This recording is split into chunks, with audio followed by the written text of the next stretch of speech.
Chapter 1, Chapter 1, Twin Princes of Chaos. In the grand castle of Elbaf, within the chamber where the current queen resided, echoes of labor filled the air. The queen, Estrid, was giving birth not to a single child but to two giants, both bearing the blood of the ancient line. It was a difficult and exhausting ordeal, her cries mixing with the rhythmic murmurs of attendants rushing around her. When the final cry of Queen Estrid rang through the room, it was soon followed by the sharp wail of a newborn. Yet to her confusion, only one voice cried out. She had been expecting two.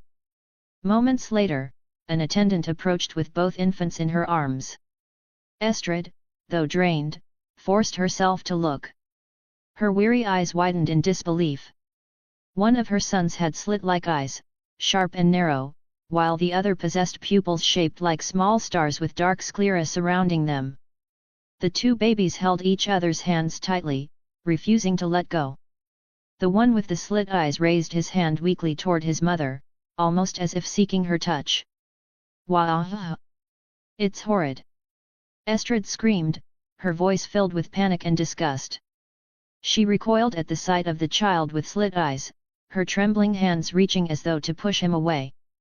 "Your Highness, please," the attendant pleaded, stepping forward to calm her. As Estrid tried to separate the twins, the baby with the star-shaped pupils struck her hand. The blow landed with shocking force enough to break her wrist. Estrid cried out in pain, staring at her sons in terror. To her, they were monsters. Her voice quivered as she ordered the attendant to remove them from her sight immediately. Before their birth, Estrid and King Harald had decided on names, Loki and Thor.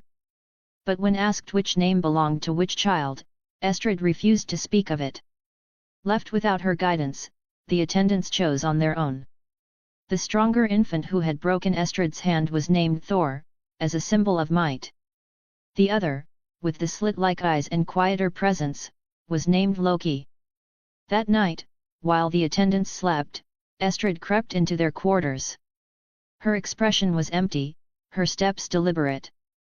She lifted both babies in her arms and walked silently toward the edge of the castle balcony. Beyond it was a sheer drop, the great height of Orist Castle, reaching deep toward the misted underworld below. Without a word or tear, she released them. When morning came and the attendants discovered her standing by the railing, Estrid wore a strange, blissful smile. "Your Highness, where are the children?" one attendant asked cautiously. Estrid answered without hesitation.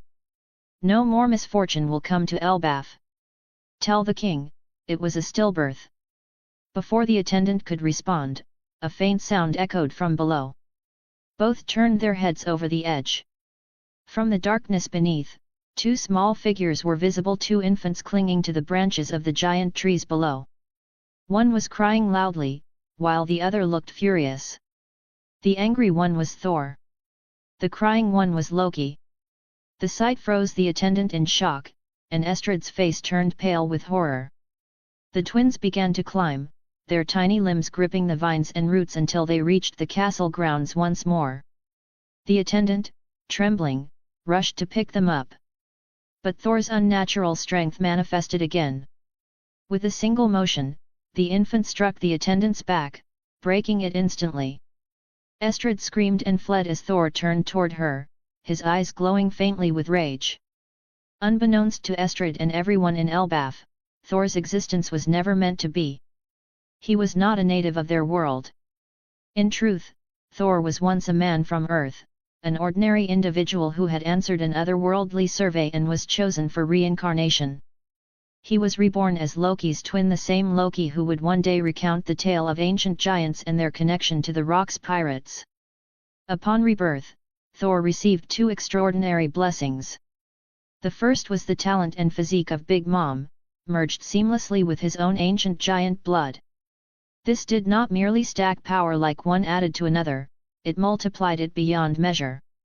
Thor's body, already destined for greatness, evolved into something monstrous.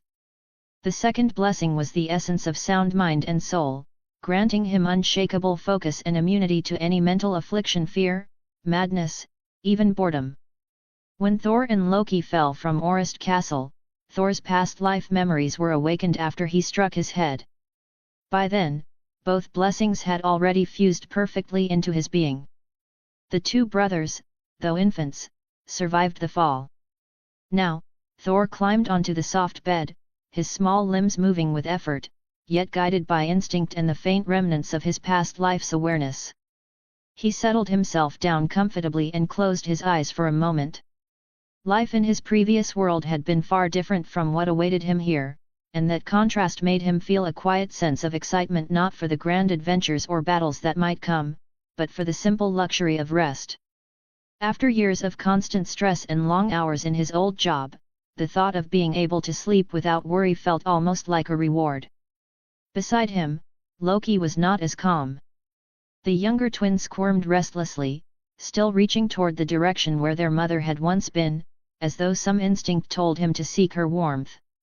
His soft cries and movements began to disturb Thor's attempt at peace. With a small sigh, Thor opened his eyes again. Despite being in the body of a baby, he used his unnatural strength to lift Loki gently and place him closer by his side on the bedside. Thor then wrapped an arm around his twin, pulling him close in a light cuddle. He understood who Loki was and what his story would become.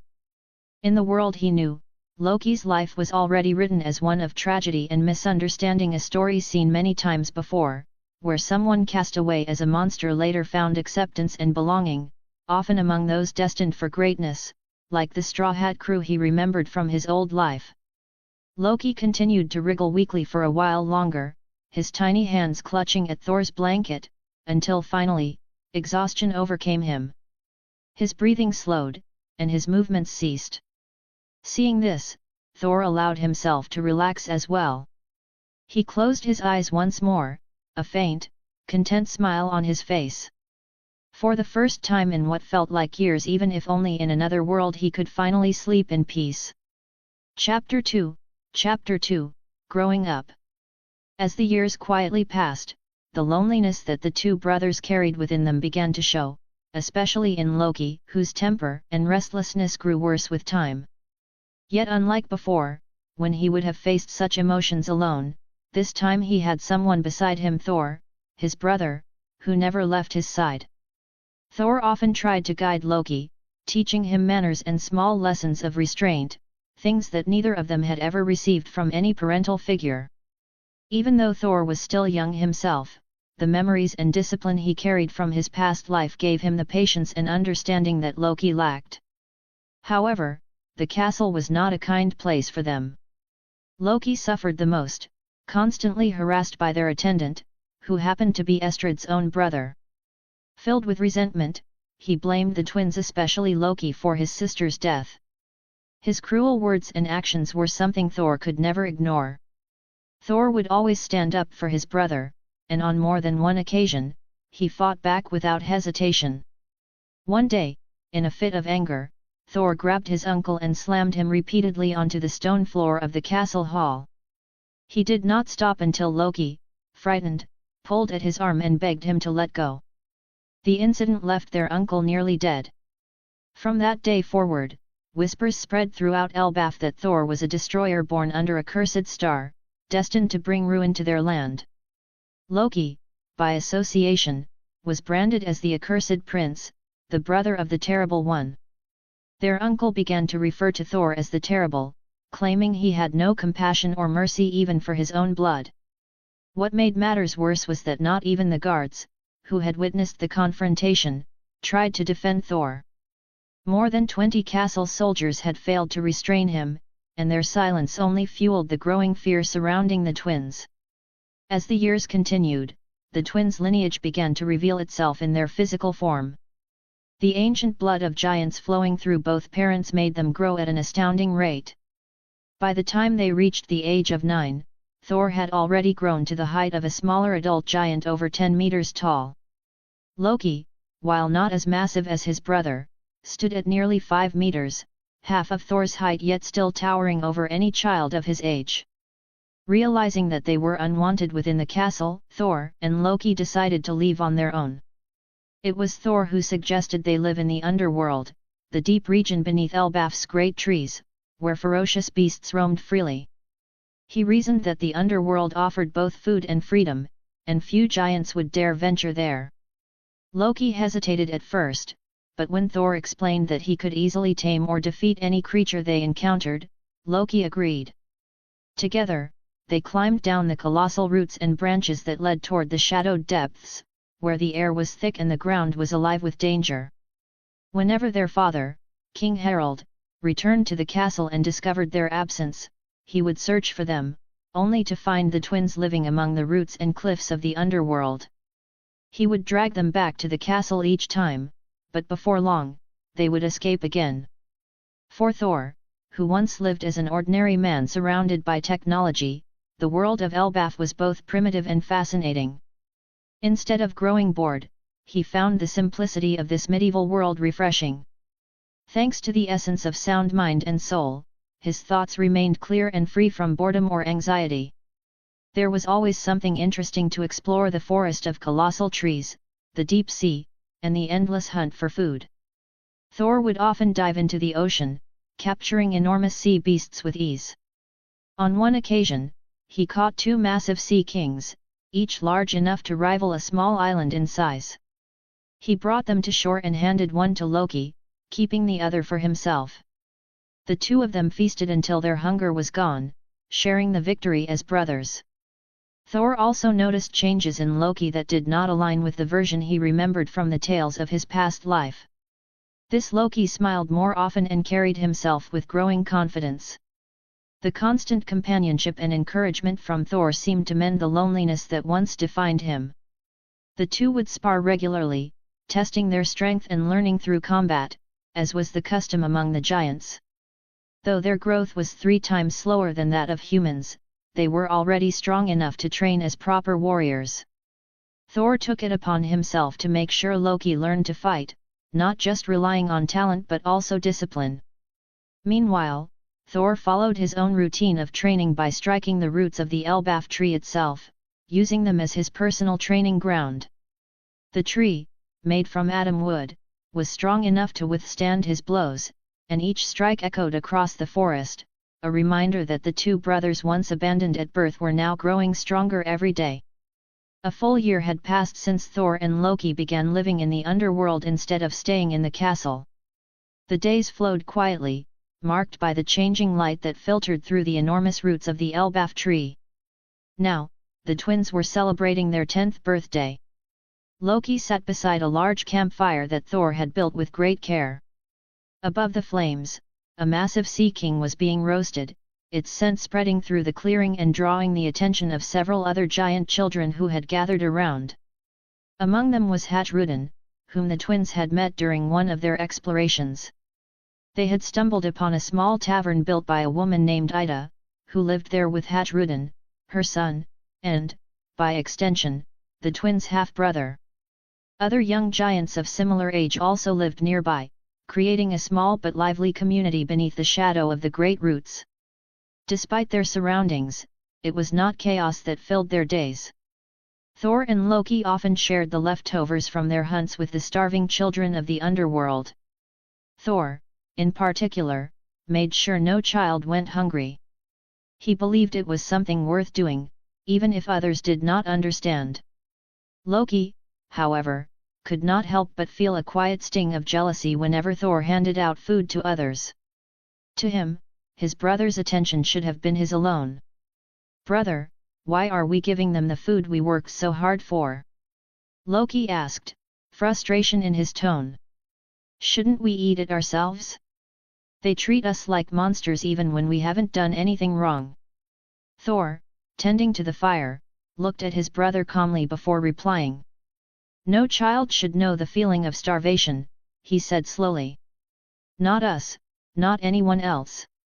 I know you don't like some of them, especially because their parents speak badly about us, but they are not their parents. They are their own people, and they deserve a chance to be better. Always remember that." His words carried softly through the camp, and nearby, Ida overheard him as she handed out bread to the other children. Standing beside her were Hatruden and another boy named Motto, both helping her with cheerful energy. "Oh, you two are just so sweet," Ida said, smiling warmly as she approached. Her voice carried genuine affection, her eyes lighting up at the sight of the twins. Thor, already tall for his age, was nearly at her height, and she couldn't help but be reminded of Harald, the twins' father. Thor had inherited Harald's gentle confidence, while Loki's sharp pride and stubborn nature reminded her of Harald's younger days. As the evening went on, the group gathered together, celebrating under the glow of the campfire. When the roasted sea king was finally ready, everyone cheered. Plates were passed around, laughter echoed beneath the roots, and for a moment, the underworld felt alive with warmth instead of gloom. When the noise began to quiet, Loki turned toward Thor with something in his hands. "Brother, this is my gift for you," he said with a small smile. "I made it myself." He handed Thor a large shovel, its handle carved from sturdy wood.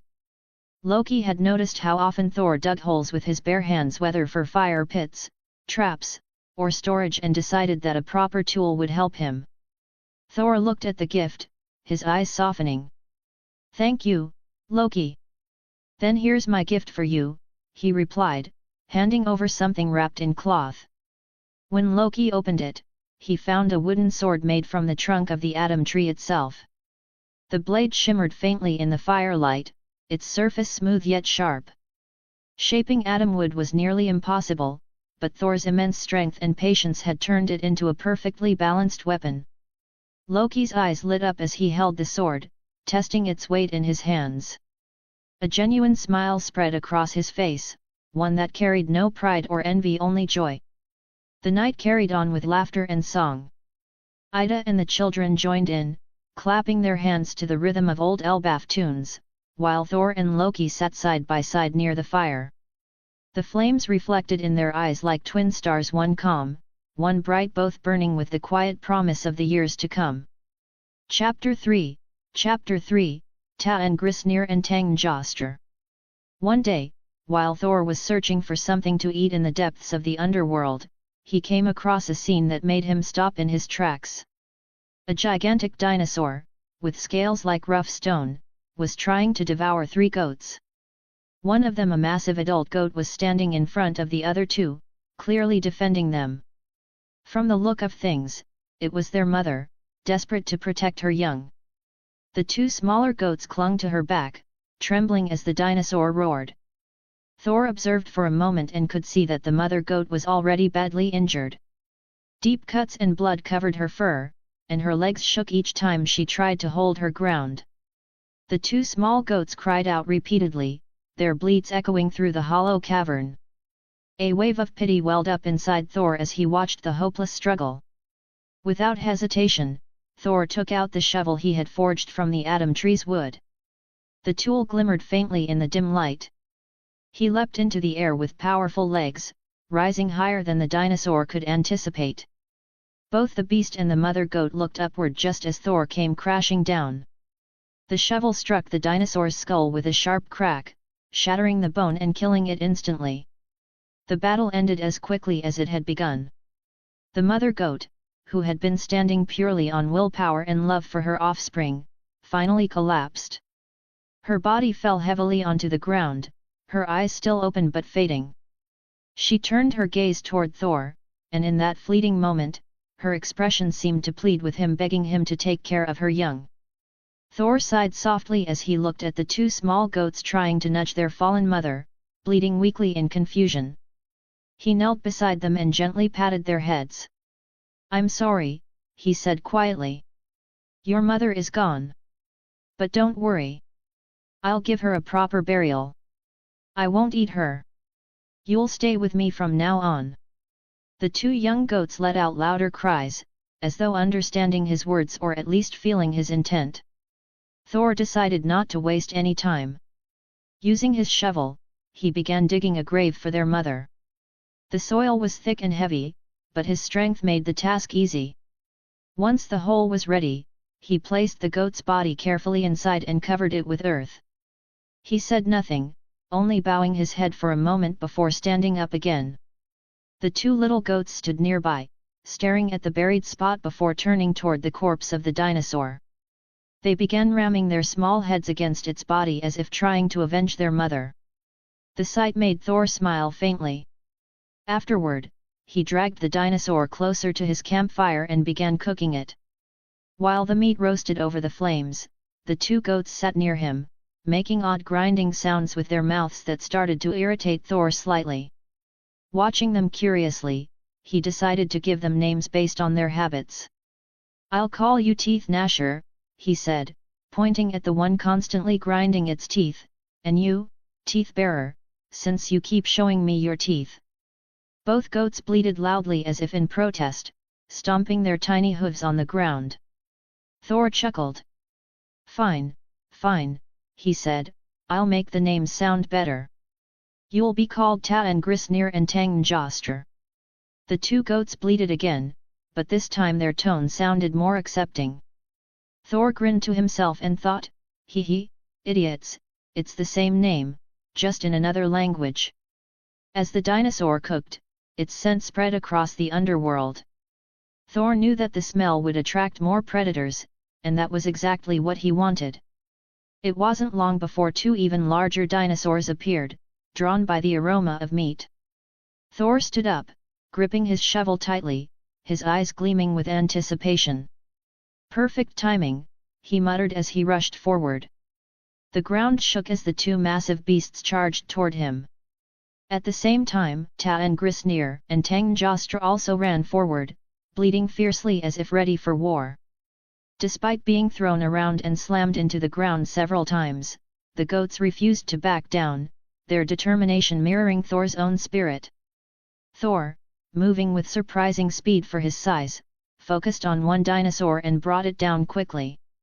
His shovel crushed through the creature's thick hide, ending the fight in moments. Meanwhile, the two goats continued battling the other dinosaur, but they were struggling to find an opening. "Listen!" Thor shouted to them. "Attack from two sides. Use your horns and aim for its weak spots. When it lowers its guard, go beneath it and strike again." The goats seemed to understand. They split apart, circling the dinosaur from opposite directions. The creature turned its head back and forth in confusion, unable to decide which one to attack first. Then, Tangjostr charged in and jabbed its horn into one of the dinosaur's legs, making it roar in pain.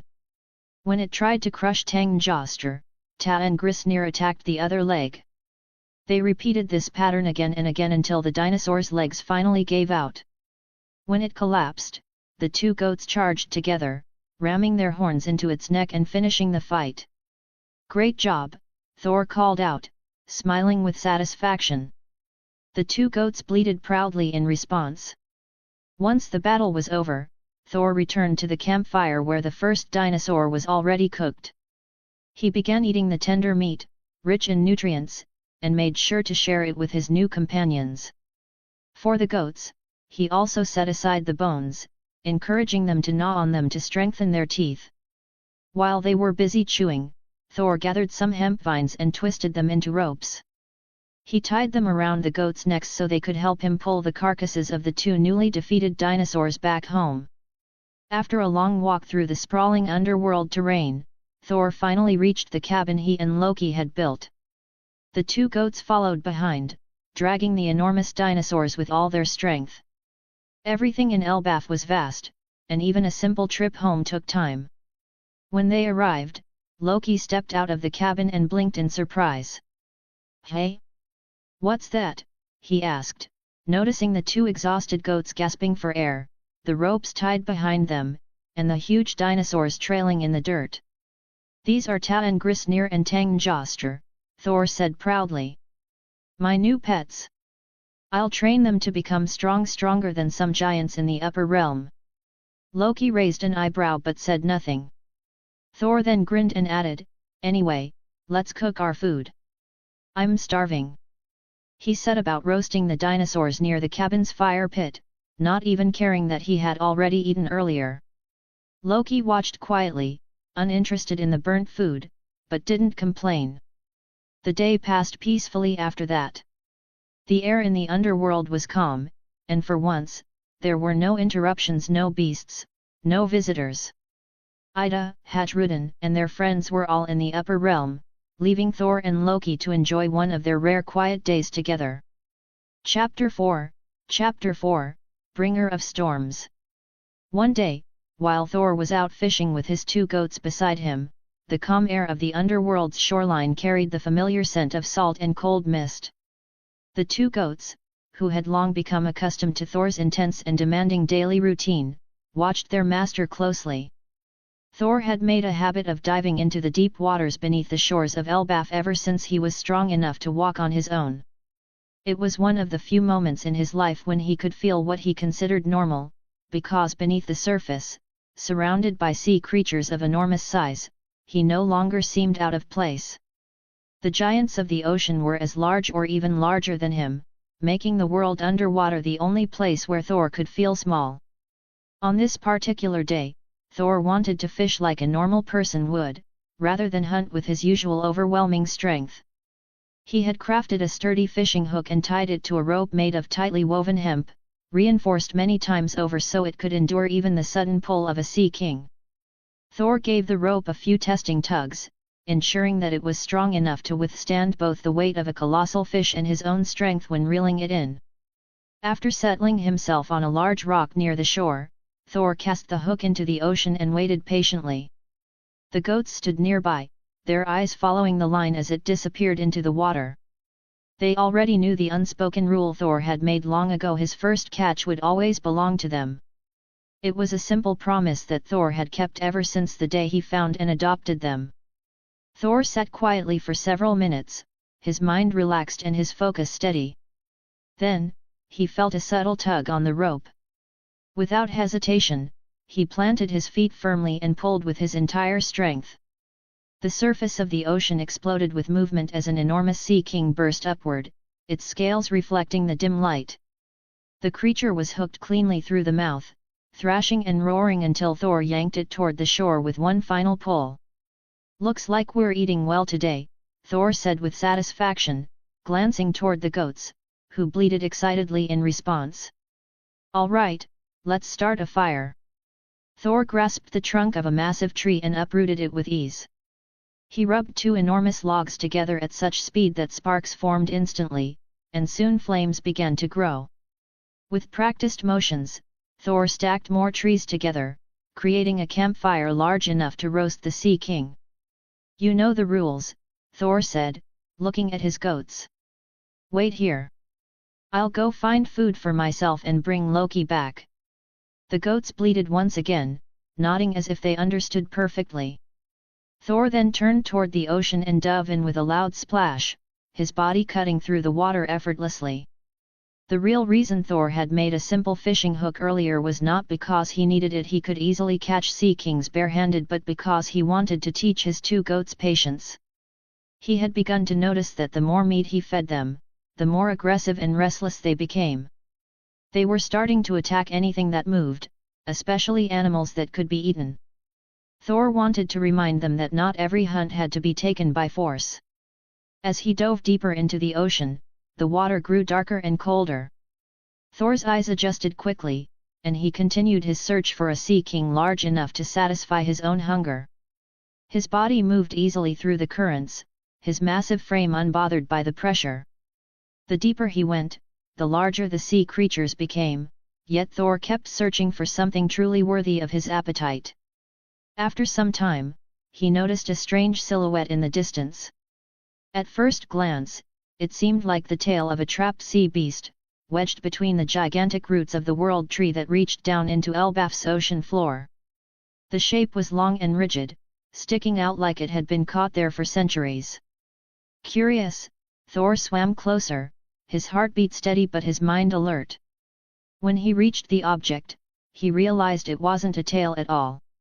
It was the handle of a weapon long and carved from dark wood, half buried between the roots. One end of it had the broad head of a hammer, while the other side formed a sharp blade. The longer Thor looked at it, the more it reminded him of the mythical Stormbreaker from the stories he remembered from the Marvel Universe, a weapon said to rival even Mjolnir. Thor's curiosity turned into fascination. He gripped the handle tightly and tried to pull it free, but the weapon didn't budge. Its weight felt impossible, far heavier than anything he had ever lifted. That surprised him, because since the day he was born in this world, nothing had ever truly challenged his strength. Even with the blood of ancient giants and the natural might of Big Mom flowing through his body, Thor felt resistance like never before. Determined, Thor adjusted his footing and pulled again, this time using every muscle in his body. The roots around the weapon began to crack and splinter, small bubbles rising as the ocean floor trembled. The effort felt like trying to lift the entire island of Elbaf itself. For the first time, Thor's arms began to strain, his shoulders trembling as he roared silently underwater. After more than 30 exhausting minutes, the weapon finally began to loosen. With one final heave, Thor tore it free from the roots, but the moment it was released, the weapon's true weight pulled him downward. The current surged violently, and Thor found himself being dragged into the depths. He held onto the weapon with both hands, refusing to let it go. The deeper he sank, the heavier it felt, pressing against his body like an anchor. For the first time in his life, Thor was losing a contest of strength, and that reality stung his pride. "I'm not letting go," he thought fiercely. "I'll die before I leave you behind." Thor kicked his legs as hard as he could, trying to swim upward, but the pull was relentless. The pressure increased as he reached the bottom of the sea, where the cold darkness seemed endless. Planting his feet on the rocky seabed, Thor tried a different tactic. He lifted the weapon onto his shoulder to push off with his legs. The moment he did, the full weight of the weapon crushed down on him, forcing him to grit his teeth as his knees buckled. His lungs burned. His chest felt tight. The immense pressure of the water and the weight of the weapon combined into something almost unbearable. For a brief moment, the thought crossed his mind, "Am I going to die here?" Then his resolve hardened. "No," he muttered through clenched teeth. "I'm not dying here."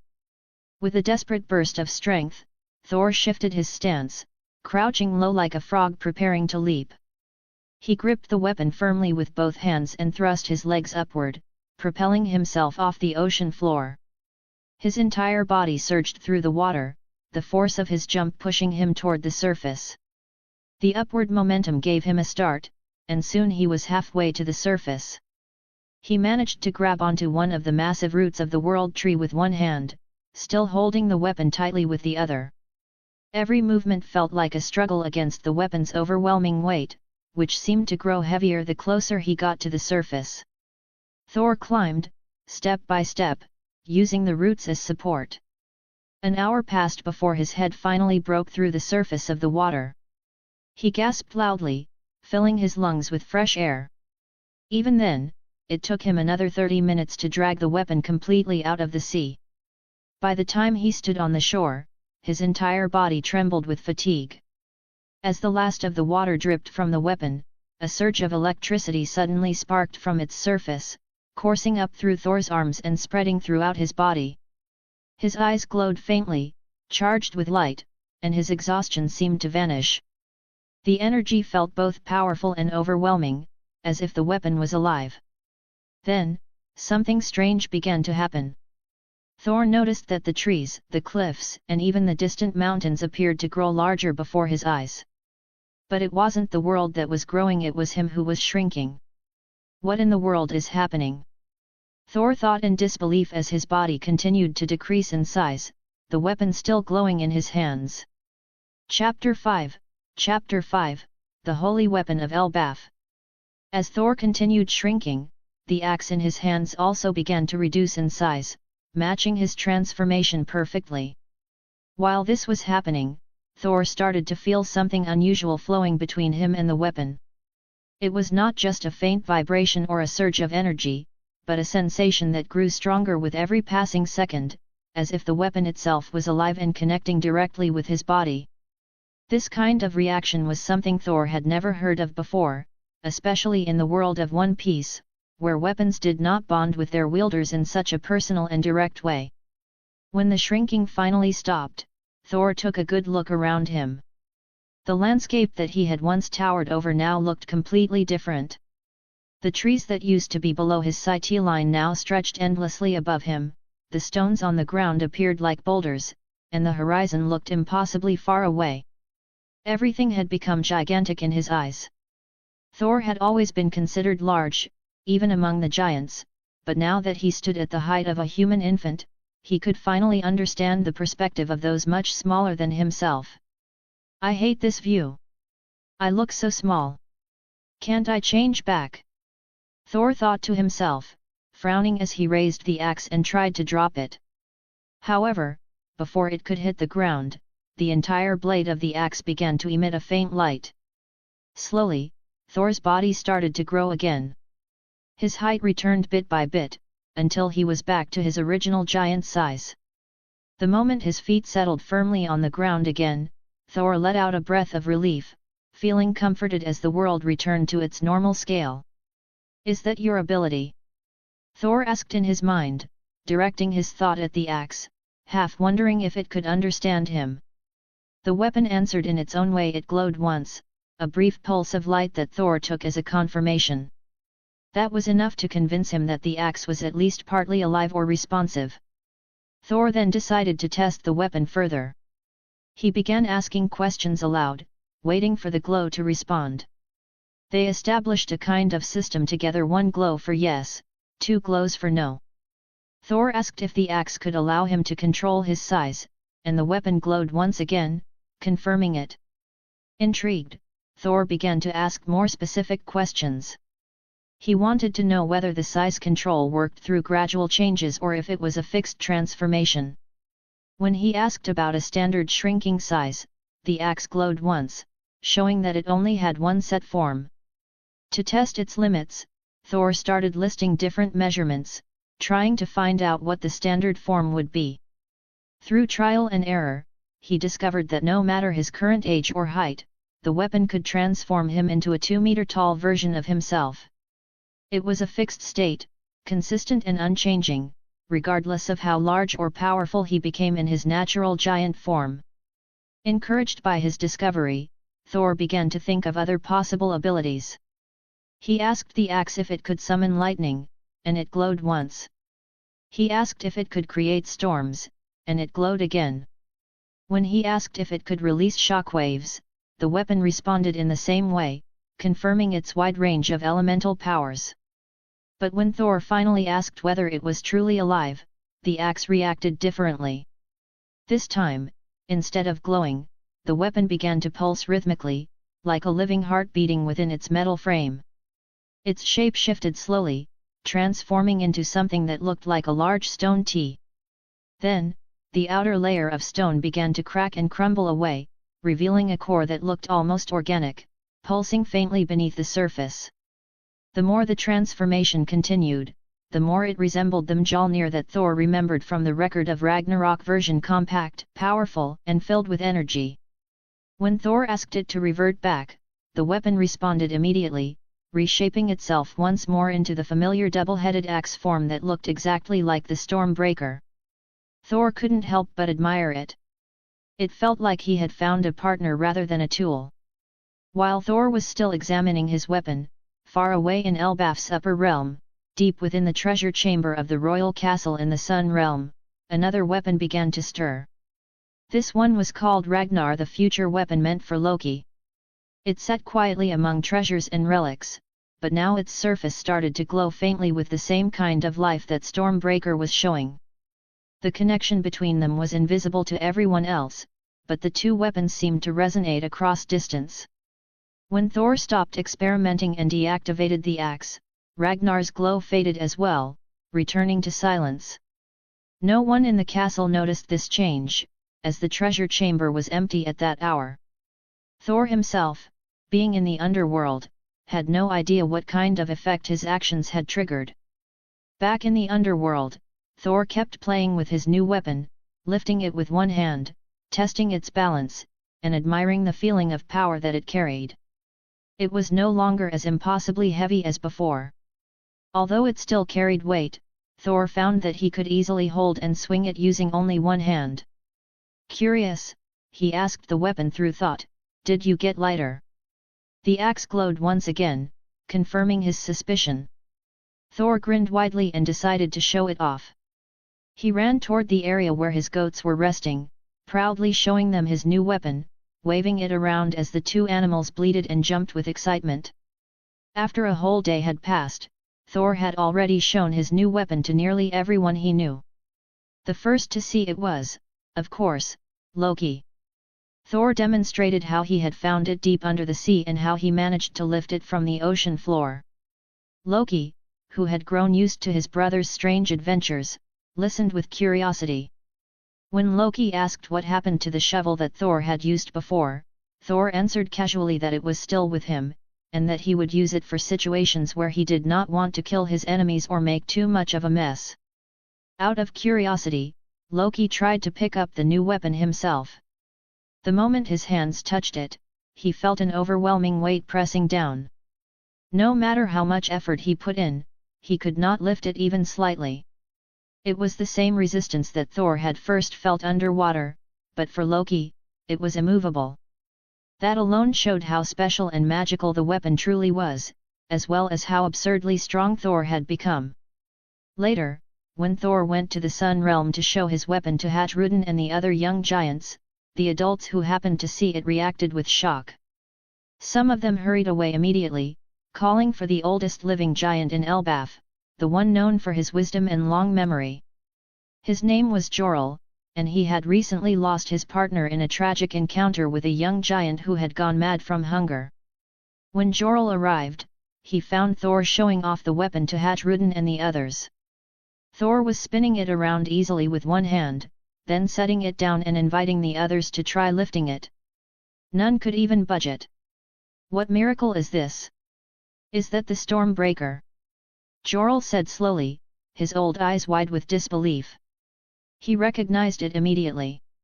For generations, this weapon, and another one, Ragnar, had been known as the twin symbols of Elbaf's royal court, representing divine ancestry and power. "Where did you find this, child?" Harald asked, walking closer. His tone carried a mix of awe and curiosity. Thor looked up at the old giant and began explaining everything: how he had found it stuck between the roots deep in the ocean, how he had pulled it free after struggling for so long, and what happened afterward when it reacted to him. Harald listened carefully before nodding.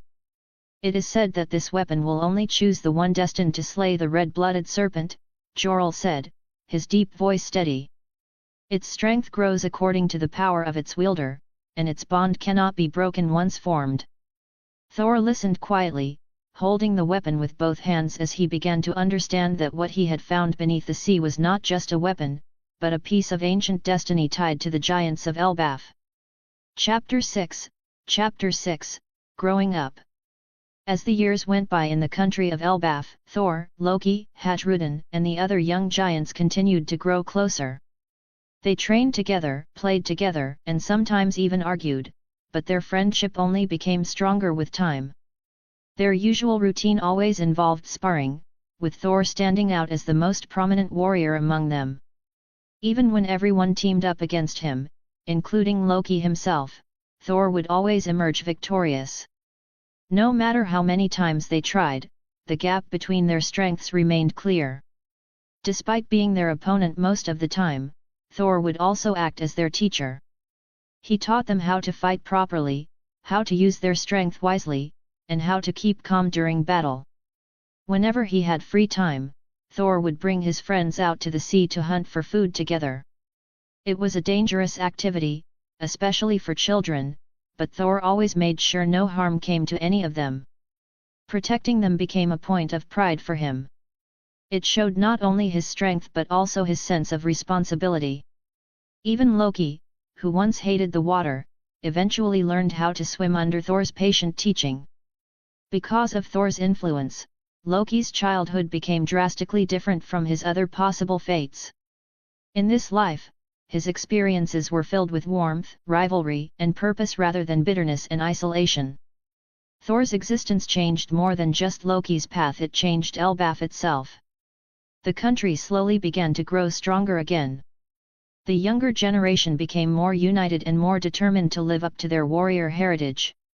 Thor worked tirelessly to make sure that the giants would never fall into weakness or complacency. He didn't want them to end up as a mere shadow of their former glory, like how Hatruden, in another future, would one day be defeated by Luffy even without the use of gear forms. Thor bore no resentment toward Luffy. He respected strength and freedom, but within the culture of the giants, such a defeat was seen as humiliating, especially for someone carrying the blood of Harald. Harald had once stood as an equal against an infamous figure whose name had been erased from the official records of history. That figure was Rox D. Zebek, the future father of Marshal D. Teach and the most dominant pirate of his generation. Even though Roger was active in the same era, the age they lived in was known above all as the era of Zebek. Thor knew that one day, Zebek's shadow would reach Elbaf, and so he waited. He trained, he watched, and he prepared. He made sure that everyone around him, from Loki to Hatruden, would be ready for the time when they might have to fight for their homeland. Their daily routine was filled with physical exercises that Thor had adapted from Garp's legendary training methods, but adjusted for giant bodies. They would strike their fists against the massive trunks of atom trees, not to destroy them but to harden their own strength and discipline. During one of their exhausting sessions, as the group lay sprawled on the ground breathing heavily, Thor looked at them with a serious expression. "This is our country," he said, his voice calm but firm. "If invaders ever come, there will be no one else to protect us but ourselves. That's something you must always keep in your mind. Every defeat should remind you that there will always be someone stronger than us, and that should push you to train harder." Loki, who had already recovered faster than the others, stood up and crossed his arms proudly. "There's no one stronger than the giants," he declared with confidence.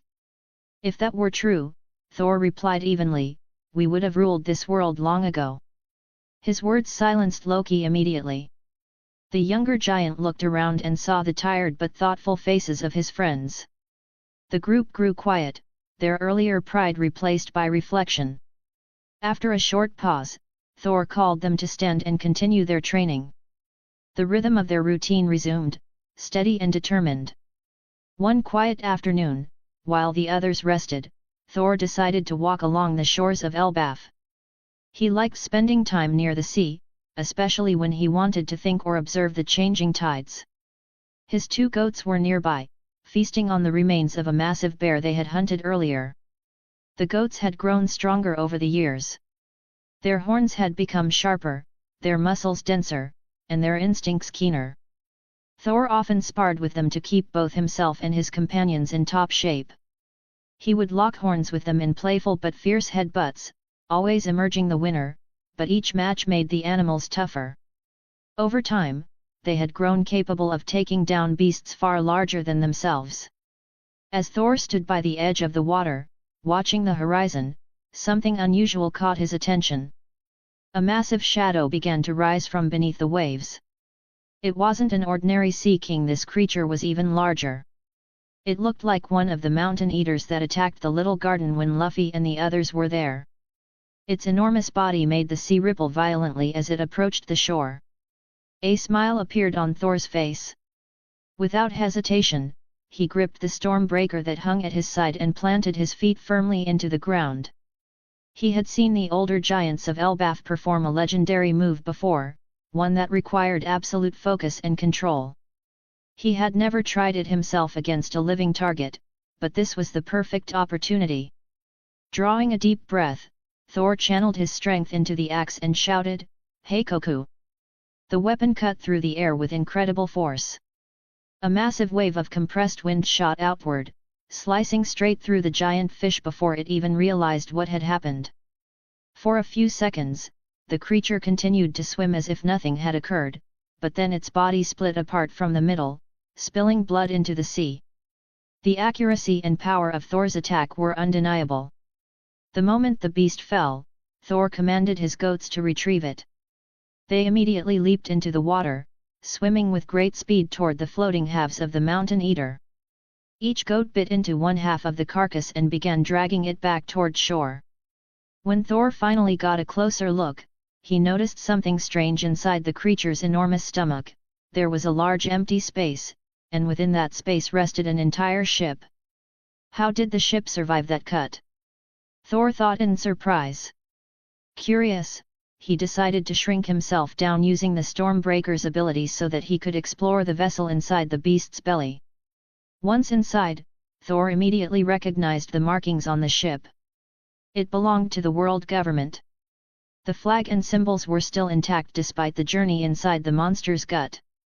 The interior of the ship was filled with sealed crates and metal chests, all stamped with the insignia of heavenly tribute.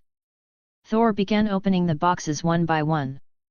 Each container was filled with treasure gold coins, ornaments, and precious stones stacked to the brim. The sheer amount of wealth made him pause for a moment in disbelief. It was easily enough to finance an entire kingdom. When he finally reached the last chest, he opened it slowly, expecting more gold. Instead, what he found made his eyes widen. Inside the final box was a single fruit, marked with intricate patterns across its surface. The texture and shape left no doubt in his mind it was a devil fruit. Chapter 7, Devil Fruit. As Thor stared at the strange object, the devil fruit, he found himself experiencing an odd sensation. He could not help but feel a profound, inexplicable attraction to the fruit, as if it was calling directly unto his very being. This sensation was deeply unsettling, as it was something that should not have been possible. Thor possessed the essence of sound mind and soul, a protection which made his mind and his spirit completely insusceptible to any manner of external mental or spiritual manipulation. Yet, the pull was undeniable, originating from the object in his hand, a force that seemed to bypass his defenses entirely. But then, Thor recalled the established, confirmed theories surrounding devil fruits. He remembered the specific lore regarding the mythical Zoan types, which postulated that these unique fruits possessed their own wills. If the fruit was sufficiently powerful, it could theoretically manipulate events in its vicinity. This ability was to ensure that it would not end up in the possession of someone it deemed unworthy, seeking out a specific destiny.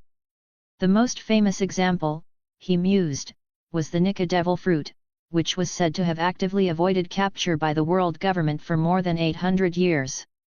He specifically remembered the incident, perhaps yet to pass, where CP agents had finally gotten a hold of that very fruit, only to be attacked by Shanks and his crew. This confrontation directly led to the fruit being eaten by Luffy. Now, Thor was left wondering if the same phenomenon could be happening to him at this very moment. Was this fruit choosing him? As he pondered this, Thor became acutely aware of an intense cold feeling. A powerful chill was radiating from the fruit, permeating his gloves and striking his skin, despite Thor merely holding it steady in his hands. What kind of devil fruit is this? Could it be really just a coincidence that I found it? Thor thought to himself. He then lowered his gaze back to the fruit, examining its strange, swirling pattern. The more he stared at the hypnotic swirls on its surface, the more something insistently called out to Thor. He was not hearing any audible voices, yet a persistent urge in the back of his mind kept calling to him, a silent command that was strongly urging, almost wanting, Thor to eat it. As a few more moments passed, his goats, who were waiting patiently for Thor nearby, suddenly bleated loudly. The sharp sound made Thor snap out of his contemplation, and he then looked over to the goats that were clearly trying to get his attention. Thor, pulling his gaze from them, looked back down at the object. He ate the devil fruit, after hesitating for only a little bit more, having decided that the potential reward was worth the risk. He had tried to weigh the possibilities of the unknown devil fruit that was now in his hands, but the pull was too strong to ignore. The moment Thor ate it, swallowing the notoriously foul-tasting flesh, he suddenly started to feel and see its immediate effects. The colors of his very arms began to shift and change. Simultaneously, Thor could feel that he was growing, expanding upward at a sudden, alarming rate. This growth burst seemed to be cancelling the size-suppressing abilities of Stormbreaker, an enchantment which, up until now, had made it so he was kept at his manageable 2-meter-tall height. His horns, which were not fully developed yet, suddenly started growing much more, erupting from his skull as they lengthened and bent, twisting to resemble the magnificent antlers of a great deer. At the same time, his hair, which used to be a vibrant red, rapidly started to transform, leaching color until it became a stark, bluish white. As he grew, he noticed that his height, which had already reached for at least 12 meters tall, became even taller still. He could feel that he was growing impossibly tall, stretching far beyond his limits, until, finally, he stopped growing. This change made him tower over the entire forest of the underworld, in which, even the absolute taller trees, the ancient ones that used to tower over him, had become so small from his new perspective. Thor found he would even have to look far down just to see their canopies, and he could see over the horizon much further than ever before.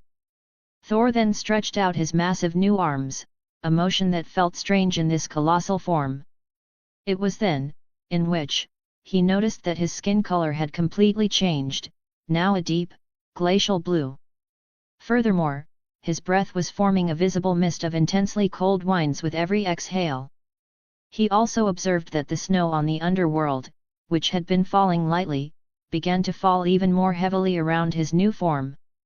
Thor then looked down, a considerable distance, only to see that thick ice was rapidly forming on the ground beneath him.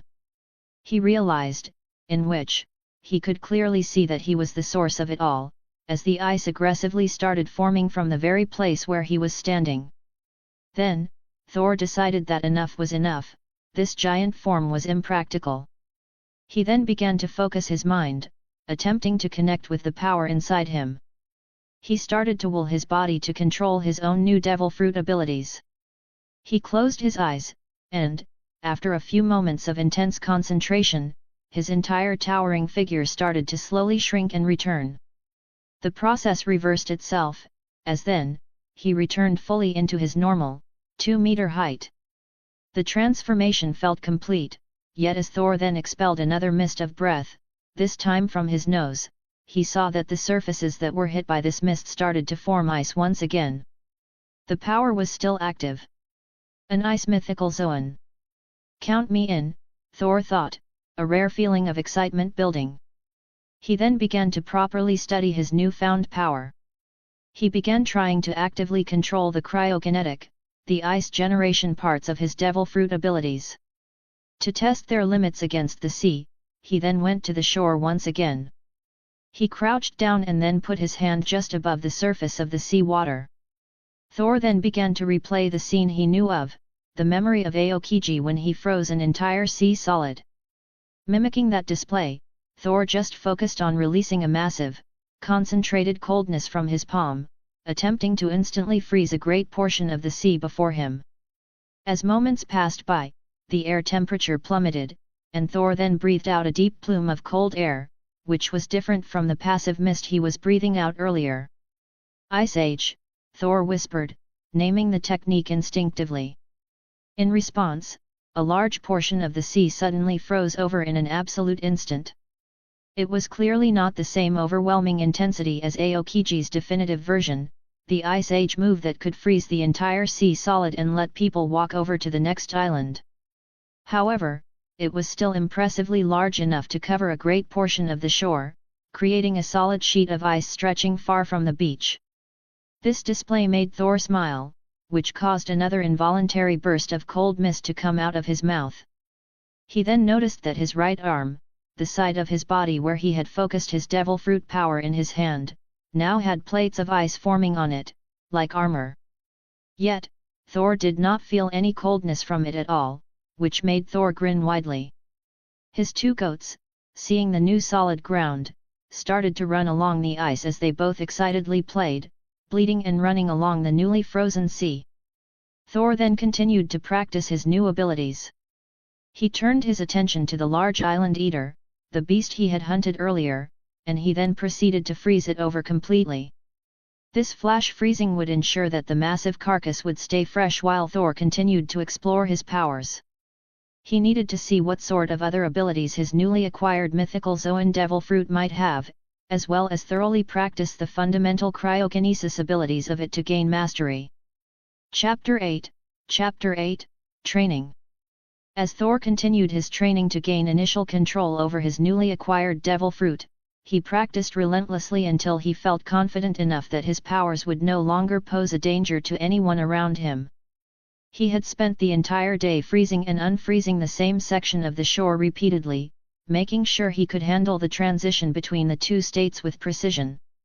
The once chaotic bursts of cold had become calm and responsive, and Thor could now summon ice or melt it away almost instantly. He even learned how to walk across water or uneven surfaces while only freezing specific sections beneath his feet, ensuring that the ice would not crack or shatter under his own weight. When Thor finally decided that his control was stable enough, he returned home. The cabin was warm and filled with laughter when he arrived. Loki was sitting outside, talking with Hallruden and a few of their friends. From the tone of their voices, it was clear that the topic had something to do with training, and Thor could tell from a distance that Loki was the one leading the conversation. As he got closer, he heard Goldberg speak up. "Do you think we could survive an even more brutal training? My mommy said that training too much can stop us from growing tall. I don't want to be a short giant." Goldberg's face was serious, and his words carried genuine worry, as he believed everything his mother told him. Loki, who sat cross-legged beside him, gave a small laugh before answering. "Don't be worried. Thor said that those are just lies. You'll still grow even if you train harder. He said what really matters is eating enough meat afterward to help your body recover." Hallruden nodded in agreement, confirming Loki's statement. He had heard Thor say the same thing during their past training sessions. Even Gerd, who was usually quiet, nodded as well since she too remembered Thor mentioning it when he handed out food after hunts. Their discussion was suddenly interrupted by a thunderous sound that shook the forest and made the cabin tremble. The ground quivered, and a heavy thump echoed through the clearing. All of the young giants turned in the direction of the noise. Their eyes widened when they saw a massive shape emerge from between the trees, half the enormous body of an island eater, its head and upper torso slamming down onto the open ground. "Wah!" Both Goldberg and Gerd screamed in surprise, stumbling back. Hallruden and Loki, however, stayed calm. They already had a good guess about who could carry such a thing with ease. Sure enough, a tall figure stepped out from behind the creature's corpse. It was Thor, followed closely by his two goats, who bleated proudly as if announcing their master's return. "Thor!" Loki called out with excitement, waving his hand. Thor smiled and gave a small nod in greeting as he placed the rest of the beast's remains on the ground. Goldberg and Gerd exhaled in relief, realizing that it wasn't another monster attack but simply Thor bringing home food. As expected, the group immediately began preparing to butcher and cook the meat. It had become their usual routine. When Thor brought home a hunt, the others would help prepare it, while if someone else brought food, Thor would handle the cooking. Loki, however, was banned from touching any part of the meal after several disasters in the past where his cooking had produced something nearly inedible. "I heard your talk earlier," Thor said while folding his arms. "Are you all really sure you want harsher training? It's not going to be easy. What you've been doing until now is nothing compared to what I have in mind. What you've been through so far, that's still the easy mode." His words made Goldberg gulp nervously, but both Loki and Hallruden straightened their backs, their expressions shifting into something more determined. Even Gerd looked ready, though she said nothing. There was something in Thor's voice that stirred them, not fear, but challenge. The evening went on peacefully. The group sat around the fire, eating and drinking, the massive roasted meat filling the air with its smell. As they ate, Thor asked them about their reasons for wanting to grow stronger. It wasn't just curiosity, he wanted to make sure they truly understood what they were asking for. "If you just want to be strong for the sake of it, that's not enough," Thor said, his tone steady and calm. "You need a reason, something that keeps you moving even when your body wants to stop. If you can picture someone or something you want to protect, use that image as your strength. That's how you push past your limits. That's how real warriors are made." He didn't realize how ironic his own words sounded. Much of his strength had been gifted by the gods who placed him in this world, though he had worked hard to refine it. Even so, what he said carried weight, and the young giants took his advice seriously. The table grew quiet as each of them began to think deeply. Their expressions turned thoughtful as they imagined what or who they wanted to protect. They carried the pride of Elbaf in their blood, the duty to keep their homeland strong, to protect its spirit, and to uphold its warrior legacy. But beneath those shared duties were more personal motivations, ones they didn't speak aloud but kept within their hearts. Thor could sense it. The silent determination radiating from them was proof enough. When morning came, Thor led the group deep into the underworld, further than they had ever gone before. The area was notorious for its wild beasts, creatures that attacked anything that moved. Even Thor, whose presence alone could scare away most predators, was attacked here on occasion. That alone said everything about how dangerous this place was. "If you really want to become stronger," Thor said, turning to face the group, "then you'll have to surpass your limits.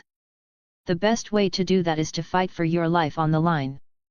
Nothing pushes you harder than survival."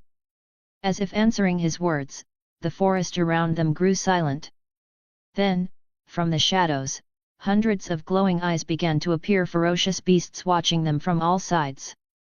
The young giants froze. Goldberg's hands trembled so badly that his axe nearly slipped from his grip, while Gerd tightened her stance, eyes darting between the shapes moving in the dark. Hatruden and Loki, on the other hand, grinned. They both knew this part of the forest. It was the same place Thor had warned them never to enter, and even Harald himself had declared it forbidden. That alone made the challenge more exciting. Moments later, the creatures lunged. The battle began in an instant. Thor swung his arm once, and the beasts that dared attack him were killed immediately, their bodies frozen mid-charge. Loki moved quickly beside him, using his own strength to crush the smaller predators that came his way. Hatruden, Gerd, and Goldberg fought bravely but struggled to keep up with the pace, constantly forced to defend against the onslaught. The longer the fight went on, the more exhausted they became. The beasts kept coming, wave after wave, their wild hunger driving them to attack no matter how many were slain. Meanwhile, Thor stood calmly a short distance away, using the chaos as an opportunity to test his precision control. He focused on his hands, forming small ice constructs and manipulating them in the air. 1, then 2, then 3. He increased the number gradually until 5 different shapes floated around him, each moving under his conscious control. He smiled slightly.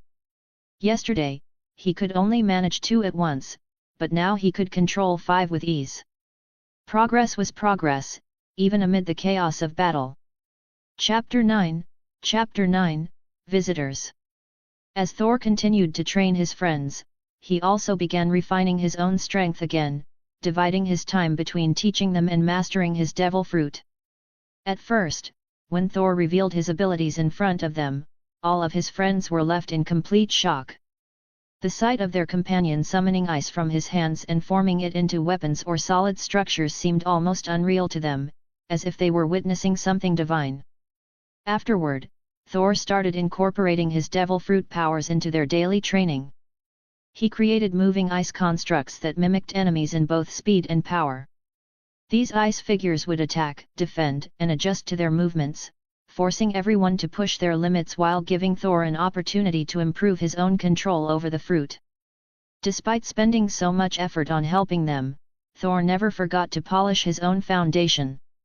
He wrapped a strip of thick cloth across his eyes to begin the training of his observation haki. He didn't know any other method besides isolating his sight and sharpening his other senses.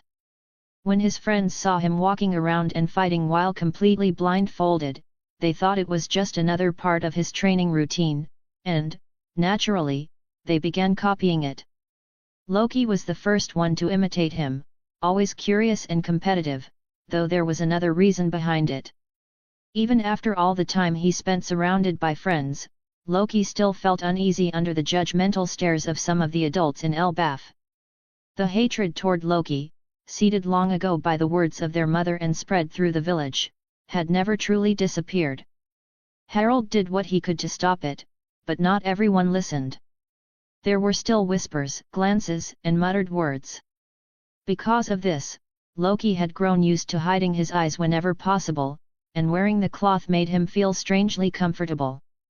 One by one, the rest of the group Harald, Gerd, Goldberg and their newly added companion Stansen followed along, each taking it as part of their routine, even if they did not fully understand why Thor was doing it.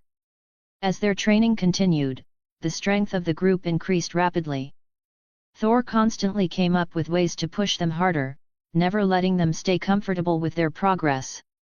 Harald, who shared blood with both Thor and Loki, began showing signs of his ancient heritage. Each time Thor sparred with him, Harald's speed and power improved at an astonishing rate. Then, one morning, he felt a dull pain on his forehead.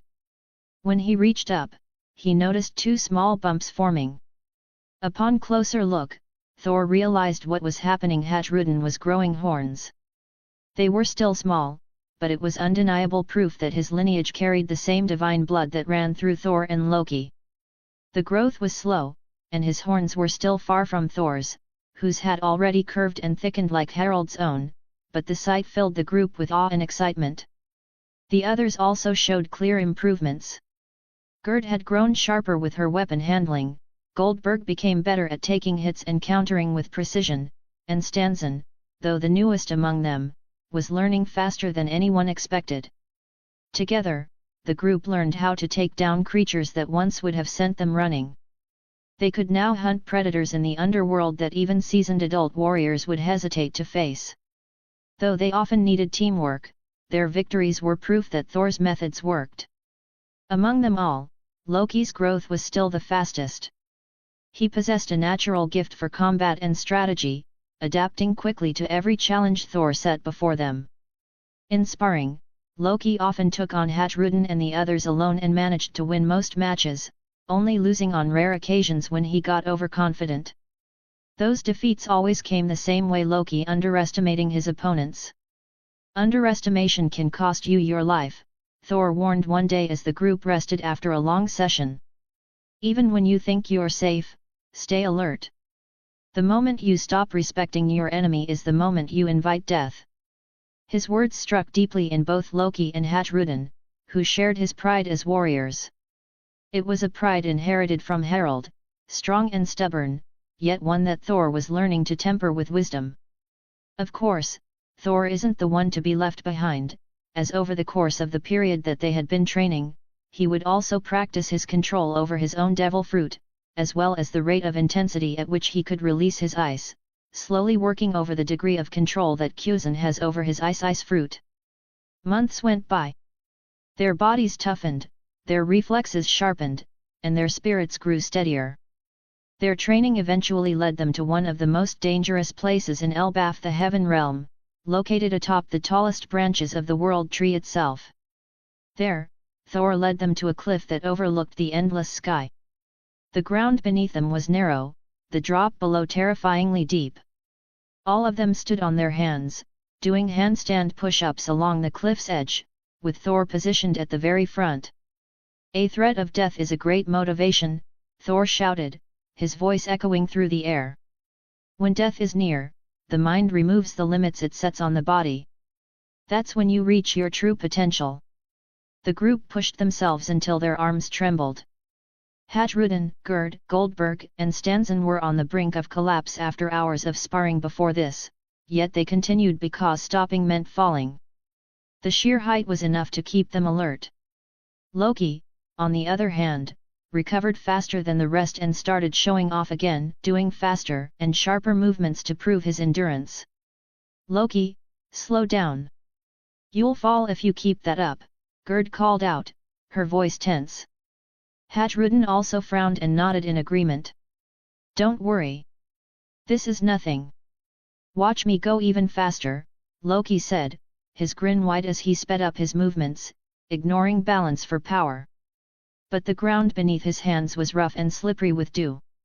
His palm slipped just as he bent his arms for another push, and before anyone could react, Loki's body tilted forward. Loki! Everyone screamed at once as his body fell over the edge. Thor, seeing it happen, moved instantly. He slammed his hand onto the cliff and summoned an enormous pillar of ice that shot downward, but it missed Loki by just a few feet. Without thinking twice, Thor leaped from the cliff after him. Thor! The others cried in shock, watching both brothers vanish into the clouds below. As Thor fell, he could see Loki tumbling helplessly ahead of him, the wind rushing past both of them. He extended his arm, channeling the cold energy within his body. Ice began to form around his hand, shaping itself into a massive bird. Hrisvalgr! Thor shouted, and the icy bird came to life, spreading its wings before diving straight toward Loki. It caught him midair, stopping his fall. Loki clung to the creature, his face pale but his eyes wide with disbelief. Thor continued falling, unable to slow himself in time. Moments later, he hit the underworld's frozen ground, landing with enough force to create a crater that shook the area. The impact cracked the ice and sent frost spreading outward in a perfect circle. Lying there for a moment, Thor exhaled heavily, steam rising from his breath. "Why didn't I just fly with Stormbreaker?" he muttered to himself, finally remembering that his weapon had the ability to control flight using lightning. He sighed, shaking his head. "I really need to think first before jumping." He got back on his feet and brushed off the dust and shards of ice from his body. Just as he was about to find a way back up, he sensed movement nearby, multiple presences, small but steady, and distinctly human. Turning toward the source, he saw a group of humans walking toward him. They were dwarfed by his massive size, but their confident steps made them stand out. Thor narrowed his eyes as the leader of the group, a tall man with wild black hair and an unmistakable grin, stepped forward. "Quite the fall you just took," the man said, his tone amused as he looked at Thor and then at the massive crater beneath his feet. The others behind him whispered to one another, their eyes filled with curiosity and awe. Thor's hand tightened slightly around his weapon. He already recognized the man before him but decided to ask anyway. "Who are you?" he said, his voice calm but firm. The man laughed lightly, placing two fingers up as if to signal something. "My name is Rox D. Zebek," he said. "And I have two questions for you." Chapter 10, Against the Agenda Killer. As Thor stood before Zebek, who was grinning like a madman with two fingers raised, he could feel his pulse quickening. His blood boiled beneath his skin, as if a fire had been lit inside him that refused to die down. The air around Zebek felt heavy and alive, filled with raw, untamed power. Thor could sense the oozing strength coming from the man's body, the sheer confidence that could only belong to someone who was born to command others, a true conqueror. "It's exactly as I've imagined," Thor thought, his grin slowly forming to mirror Zebek's own. "That kind of pressure, it should only belong to those who carry the conqueror's haki. This presence alone is enough to make any warrior's blood run wild." The men behind Zebek were already noticing the giant child standing before them, whose shadow towered above their entire group. "What a huge giant," one of them said in disbelief, his long blonde hair flowing down his back, his mustache curling upward as the wind brushed through it. The black trench coat he wore moved slightly with each step, and on his shoulder rested a massive naginata. Thor instantly recognized him. It was Whitebeard, or rather, Edward Newgate before he earned his title as the world's strongest man. "Oi, kid," Zebek said, tilting his head slightly, irritation blending with amusement. "Didn't you hear me? I said I have two questions for you." Thor had heard him, but his focus had momentarily drifted to measuring their presence, their strength, and their confidence. He looked back at Zebek and replied calmly, "I heard you. You just didn't ask your questions yet, so I thought you might have forgotten them." That answer caught everyone off guard. A few of the men behind Zebek began laughing, and even Whitebeard smirked faintly. Zebek, however, didn't get angry. Instead, his grin grew wider. "I like you, kid," Zebek said, his voice carrying a strange kind of excitement. "All right, here's my two questions. First, is this Elbaf? Second, is Harald here?" "This is Elbaf," Thor answered immediately, his tone casual. But Pops isn't here. He's out on a voyage right now. Pops? Xebec repeated, raising an eyebrow. Did you just call Harald Pops? Are you his son? Yes, Thor said without hesitation. Why? Xebec chuckled lightly, the sound low and amused. Even if Harald's away, he'd still rush back if he heard his son got hurt, wouldn't he? Tell me your name, kid. It's Thor, he said, his grin widening as he sensed where this conversation was heading. The anticipation alone made him excited, his body already preparing for what was about to happen. All right then, Thor, Xebec said with a grin that showed all of his teeth. Do exactly what I tell you. Go home and tell your people to contact your father. Tell them that Thor got seriously hurt. For a brief moment, the world seemed to pause and then Thor laughed, not mockingly, but in pure excitement. The idea of being hurt by someone like Xebec thrilled him. Even knowing that Xebec's strength far surpassed his own, Thor still believed he could last against him for a while, maybe even push him enough to make him serious. That's not gonna be enough to convince Pops to come home, Thor said with a smirk, his voice steady and confident. Honestly, no one would believe that I got hurt. Xebec's grin didn't fade. He slowly pulled back his sword, the steel humming with a strange vibration. In the next instant, lightning began crackling around the blade, faint arcs of blue light dancing across the air. Thor's eyes followed every motion closely, memorizing every detail: the stance, the angle, the weight behind each breath. He wasn't afraid, he wanted to learn. When Xebec swung, the air itself split apart. The strike came faster than Thor expected, and when it hit, he felt the full force of it crash into his body. The impact was so strong that he instinctively compared it to his fall from the heaven realm, but even that was nothing compared to this. His entire chest ached, his vision blurred, and his knees buckled under the sheer weight of the blow. So this is Xebec's swordsmanship, incredible, Thor thought as he was flung backward, crashing into the ground and rolling across the snow. Despite the pain, his grin didn't fade. He was lying flat on his back, but his eyes burned with excitement. There, Xebec said confidently, lowering his sword as he turned away. It won't be a lie anymore. But before he could take another step, a faint rumble echoed behind him. Thor was standing again, slowly rising from the crater his body had made. His aura began to change, and frost started forming beneath his feet. He raised his hand, summoning his weapon Stormbreaker, which appeared in his grip with a low hum. Xebec stopped walking. His grin widened again as he turned to face the young giant. Hey Koku! Thor shouted, swinging Stormbreaker with all his might. The air itself screamed as the attack formed a massive wave of compressed force, slicing through the distance toward Xebec. The ground cracked and split apart under the pressure. Xebec's grin faltered for just a moment before returning, and he swung his sword to meet the attack head-on. The moment the two forces collided, a thunderous shockwave tore through the field. Xebec's crew jumped backward, not wanting to be caught in the explosion of air and ice. Before the impact could fully settle, Thor lifted his other hand and used his devil fruit, summoning several blocks of ice in midair.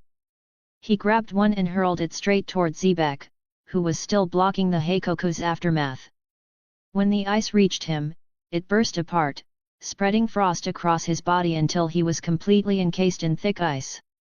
Thor didn't waste a second. He leapt high into the air, holding Stormbreaker above his head as lightning began gathering at its edge. Elbaf guillotine, he roared, bringing the axe down with his entire strength. As he fell, lightning struck from the clouds above, merging with the weapon, wrapping it in bright blue and white energy. Inside the ice, Xebec's eyes flickered with surprise, then amusement. He could feel the power behind the incoming strike and realized he couldn't simply ignore it. Using his advanced armament haki, he released a burst of power, shattering the ice around him just as Thor descended. For the first time, Xebec's grin faded into a look of focus. He raised his sword with both hands and muttered, Curse of the Abyss. The air twisted, his sword pulsing with Haki, Conqueror's energy and his own mysterious technique. When the two weapons met, the sound was deafening. Lightning, ice, and shockwaves erupted at once, creating a dome of force around them. For a brief moment, their powers seemed equal, then Xebek's strength broke through.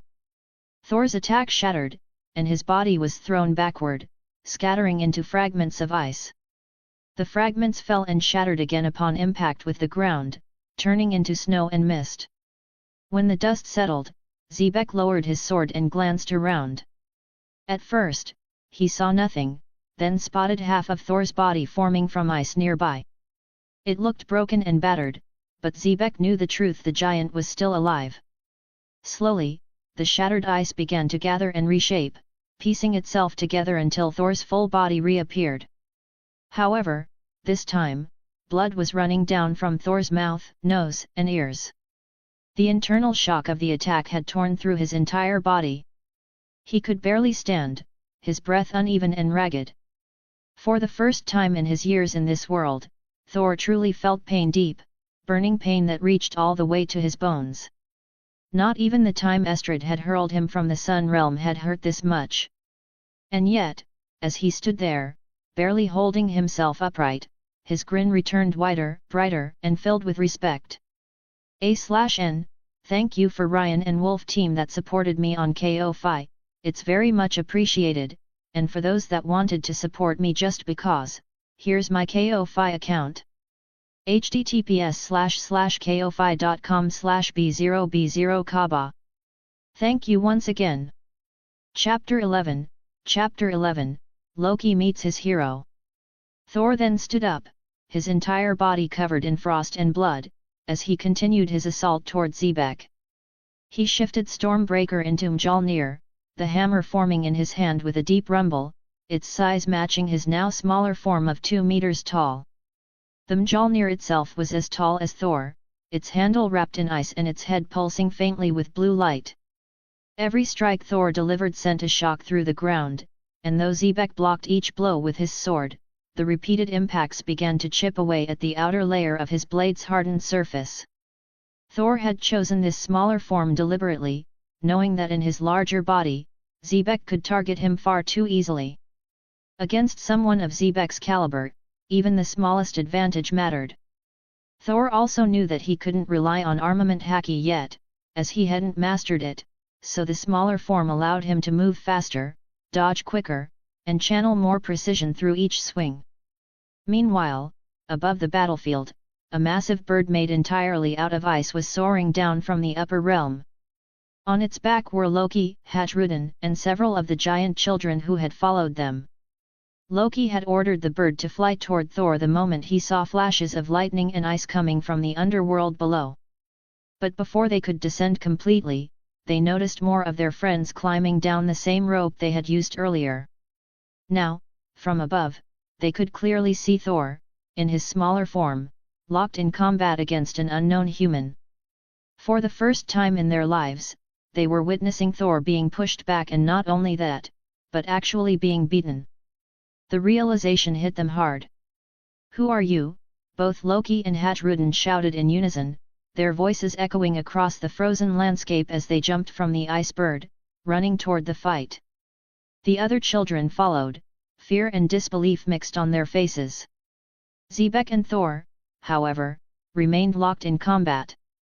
Thor's breathing grew heavier, blood dripping from his mouth, his nose, and the cuts along his shoulders. But despite his injuries, Xebek wasn't unscathed either. Though his expression remained steady, a faint shiver occasionally ran through him. The air around Thor had turned unbearably cold, a biting chill that didn't just freeze flesh, but seeped directly into the bones. Thor's devil fruit didn't simply produce ice, it carried the very essence of winter itself. As Loki charged forward, he was abruptly stopped by a massive hand gripping his shoulder. He turned his head sharply, only to see a towering man with golden hair and a calm but stern expression, Edward Newgate. The man's grip didn't hurt, but it was firm, unshakable. Loki tried to pull free, but Newgate didn't even flinch. "Puny human, unhand me. I'm going to help my brother. Loki yelled angrily, struggling with both hands, his tone filled with frustration and desperation. Newgate didn't reply immediately, instead, he just observed the fight, his gaze narrowing slightly. He could hear the desperation in Loki's voice and understood it, but interfering would only put the child in danger. Before either of them could say anything else, the sound of laughter broke the air, deep, echoing laughter that came from both fighters. Vahahahaha! You really are Harald's son! Xebec shouted between swings, grinning wider with every clash of their weapons. The more I fight you, the more I see the resemblance. His laughter was genuine, not mocking. Even in battle, he could recognize Thor's raw strength and tenacity. What shocked Xebec most was that Thor wasn't even using haki. Everything Thor did, every strike, every counter, every burst of frost came purely from his devil fruit and his own monstrous physical power. Thor laughed in response, the sound rough and broken but still full of energy. Torararara! I can see why father would be friends with someone like you. Despicable, yes, but strong, incredibly strong. Even at my young age, it wouldn't be an exaggeration to call me the second strongest in Elbaf. His laughter rang oddly familiar, wild and rhythmic, and Thor didn't even remember when he had started laughing like that. It had simply become part of him, and he no longer tried to stop it. Vahahahaha! You're arrogant, but I like it. Xebec roared, clearly entertained. If your father refuses to join me, then maybe you can. I'll officially invite you, right here and now. Thor grinned, blood dripping from the corner of his mouth as he looked up at Xebec. You've got a deal, he said, still catching his breath. After this battle, I'll contact him for you myself. As he spoke, lightning began gathering around Mjolnir, bursting out in thin, jagged arcs. But Thor didn't stop there. He combined his devil fruit's power with it, layering ice over the lightning, forcing two opposing elements to coexist in his weapon. The sight of it made the air around them hum with power. Xebec immediately recognized the danger, stepping back slightly and pulling his sword to full range, preparing for the next strike. The two warriors moved at once. Their weapons collided midair, and a massive shockwave of lightning burst outward, turning the sky bright red and blue. Some of the lightning bolts froze in place, encased in transparent ice frozen mid-strike by Thor's devil fruit. A single enormous bolt of lightning rained down from above, but before it could hit the ground, it too was frozen, suspended between them like a pillar of glass. Both fighters were thrown backward from the explosion. Thor hit the ground hard, his body trembling from the sheer force of Xebec's haki-infused attack. His muscles screamed in pain, and his vision darkened for a moment. The impact had nearly caused his body to collapse, and if not for the many divine traits and blessings he carried, he might have been completely destroyed by that one exchange. Xebec, though still standing, bore visible marks from the clash.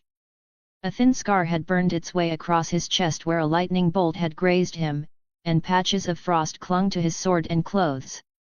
He was breathing heavily, his grin slightly faded but his eyes gleaming with satisfaction. For the first time, he had to exert real effort against a child. When the fight finally ended, the result was clear. Thor had lost. He lay on the ground, barely conscious, his weapon embedded in the frozen soil beside him. It was the first time Loki had ever seen him defeated. For years, Thor had been their shield, the unshakable figure who protected them from every danger. Seeing him bloodied and beaten shattered that image entirely.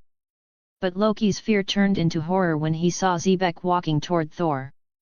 He thought Xebec intended to finish him off, to kill him outright. Loki tried to run again, but Newgate tightened his grip slightly, stopping him. Loki's struggles slowed when he saw what happened next. Instead of striking, Xebec extended his hand toward the fallen Thor. The gesture was almost respectful, though his grin remained the same. Slowly, Thor lifted his arm, his fingers trembling, and took the offered hand. With Xebec's help, he rose to his feet, barely able to stand but still refusing to bow. Loki, Thor said quietly, finally noticing his brother standing nearby with the others. His voice was weak but steady. As his eyes met Loki's, he could see the worry written all over his face. Thor gave him a small, tired grin, one that said everything would be fine. It was only then that Thor realized they had all come down to the underworld, risking themselves just to see him. Until that moment, he had been so focused on the battle that he hadn't noticed anyone else but Xebec. Chapter 12, Awaited Reunion.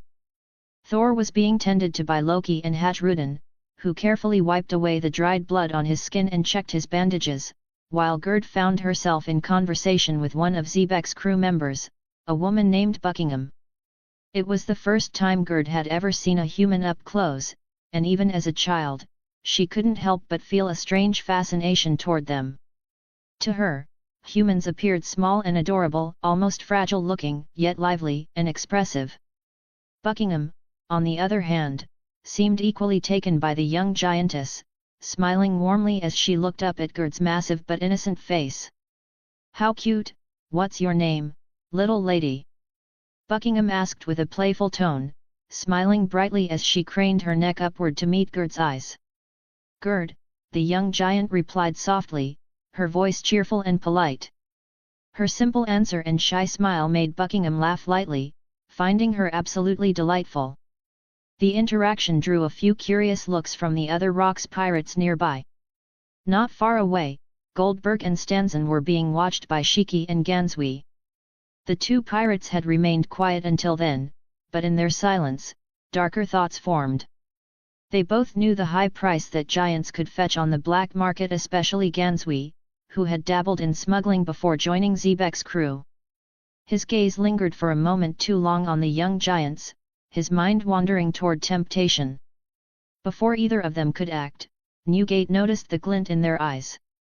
Even at this early stage of his life as a pirate, he was already protective of children, no matter their race. He immediately walked toward them, his large frame casting a heavy shadow that made both Shiki and Gansui stiffen in place. When they saw him approaching, they clicked their tongues in frustration, realizing that he had already seen through their thoughts, and neither dared to make a move while Edward Newgate was watching. Meanwhile, Xebec stood near Thor, observing him closely. Thor was now fully wrapped in bandages, the work of Buckingham, who had skillfully treated his wounds despite Thor's size. Loki was at his brother's side, trying to ask what he wanted to eat or drink, but Thor wasn't paying attention. His body hurt all over, but the pain didn't matter. What mattered to him was that he had faced someone of Xebec's level, someone near the ceiling of strength in this world, and had managed to stand his ground for a time. That, to Thor, was a victory in itself. He also began to notice that his recovery was accelerating. Every few seconds, he could feel faint pulses of warmth and relief moving through his muscles. Unknown to Thor, Stormbreaker, resting near his bedside, was releasing small electric impulses across his body.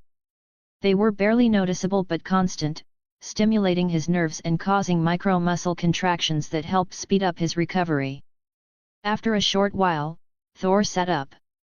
His breathing was still heavy, but his strength had returned enough that he knew he could fight again if needed. Still, he wasn't reckless. Despite being a warrior by nature, Thor wasn't foolish enough to rush back into battle for no reason. "Let's go to the castle. I'll call Pops and let him know you're here," Thor said, standing slowly. He raised his hand, and an enormous bird made of pure ice formed from the air, even larger than the one he had summoned for Loki earlier. "Let's go." Vahahaha. Xebec laughed loudly, motioning for his crew to follow. The other rocks pirates gathered quickly, some still whispering among themselves as they prepared to move. Gerd, Stanzen, and Goldberg chose to stay behind, knowing that they were not of royal blood and that only Harald's children Thor, Loki, and Hatruden were expected at the royal castle. "Bye-bye!" Gerd shouted enthusiastically, waving her giant hand toward Buckingham, who smiled back and waved in return. Once the group began moving, Buckingham walked over to Newgate, who was sitting quietly nearby with his arms crossed, watching the children leave. She leaned slightly closer to him, her tone soft and almost teasing. "I want our child to be that adorable," Buckingham said, half joking but clearly serious underneath. Newgate turned his head toward her, his expression blank with confusion. "Why would we have a child? We're not in a relationship," he said bluntly, his straightforward nature cutting through the moment like a blade. Buckingham pouted, but before she could respond, laughter broke out nearby. Gansui, Shiki, Akoku, and Don Marlin, who had been hiding among the trees, observing everything, couldn't help but laugh loudly. They had seen this scene play out many times before. Buckingham often made advances toward Newgate, and Newgate, despite his own talk about wanting a family someday, always rejected her attempts in the most literal way possible. Moments later, the massive ice bird soared across the cold skies of Elbaf, carrying Thor, Loki, Hatruden, and the Rocks pirates straight toward the heart of the kingdom. The wind howled against the frozen feathers, and below them stretched endless forests of frost and towering roots of ancient trees. When they finally reached the royal castle, the Rocks pirates couldn't help but stare. The structure was enormous, far grander and taller than anything they had ever seen. Dozens of giant guards surrounded the area, each armed and alert. The sheer number and size of them were enough to leave even the infamous pirates momentarily speechless. The guards immediately noticed Thor and Loki. A shiver ran through them, not from the cold, but from memory. Every time Thor returned home, their training sessions would often end with them injured or exhausted. They had learned to fear his visits. But Thor ignored them entirely. He led Xebec and his crew straight into the grand hall and down a long corridor that led to the chamber where he and Loki stayed whenever they were at the castle. Inside the room was a massive den mushi, so large that even Newgate had to look up at it. Thor climbed up to it and began to dial. After a few slow rings, the creature's eyes opened, and a deep, familiar voice came through. "Thor? Why are you calling? This is the first time you've ever done that. Is everything all right?" Harald's voice sounded worried. It was unusual for Thor to call him, usually, it was the other way around, and even then, Harald rarely got an answer. "Pops, everything's fine," Thor replied. "But there's someone here looking for you." Before he could say more, Xebec leaned forward, grinning wide. "Vahahahaha! Harald! Where are you? I miss you," he shouted directly into the den mushi. There was a long pause, followed by silence, and then Harald's voice erupted like thunder. "Xebec! You bastard! What are you doing in my country? What did you do to my sons? If anything happened to them, I swear I'll never forgive you." "You hurt my feelings," Xebec replied casually. "Do I look like someone who'd harm a child?" "Yes." Harald roared back without hesitation. The den mushi's face twisted to mimic his anger, and in the background, other voices could be heard. Harald shouting commands to prepare for immediate departure back to Elbaf. Thor hung up after that, shaking his head slightly before turning toward Xebec. "Happy now?" he asked with a faint grin. Xebec nodded, satisfied. Thor, exhausted beyond words, lay down on his bed, while Loki remained awake, watching quietly. He still couldn't understand how Thor could speak so calmly with the man who had just nearly killed him hours earlier. "You're welcome to rest here for a while," Thor said drowsily. "I don't doubt Pops will come back right away." His eyes slowly closed, and within moments, he fell asleep, unconcerned about the pirates still inside their home. Deep down, Thor knew that Xebec, despite his reputation, would never allow his crew to cause harm, not here, not in the house of his old friend. When Thor finally woke up, the first thing he noticed was the silence. The room, which had earlier been filled with voices and movement, was now empty. The faint smell of cooked food still lingered in the air, but there was no sign of anyone, not even Loki. For a brief moment, a hint of panic flickered across Thor's face. He quickly sat up, glancing around the large chamber, wondering if something had happened while he was asleep. Before his thoughts could spiral further, a burst of loud laughter echoed through the castle halls. The sound was deep and boisterous, unmistakably belonging to Xebec. It came from the direction of the grand dining hall, the same place where feasts were held whenever guests visited. Relief washed over Thor as he stood and began walking toward the noise, his heavy footsteps echoing softly against the stone floor. When he entered the feast hall, the sight before him was almost surreal. The long table was crowded with members of the Rocks Pirates, each one eating enthusiastically, their plates overflowing with the gigantic portions that only the kitchens of giants could provide. The air was thick with the scent of roasted meat and freshly baked bread, and the sound of clinking mugs filled the hall. Even the normally composed Newgate had a large mug in hand, silently eating but visibly impressed by the quality of the food. At the far end of the table, Loki sat quietly, chewing with small, careful bites. His plate was full, but unlike the others, he didn't seem to be enjoying himself too much, just eating because it was there. When he noticed Thor entering, Loki gave a small nod of acknowledgement but said nothing, returning his attention to his meal. Xebec, meanwhile, was seated across from a massive figure, Harald himself.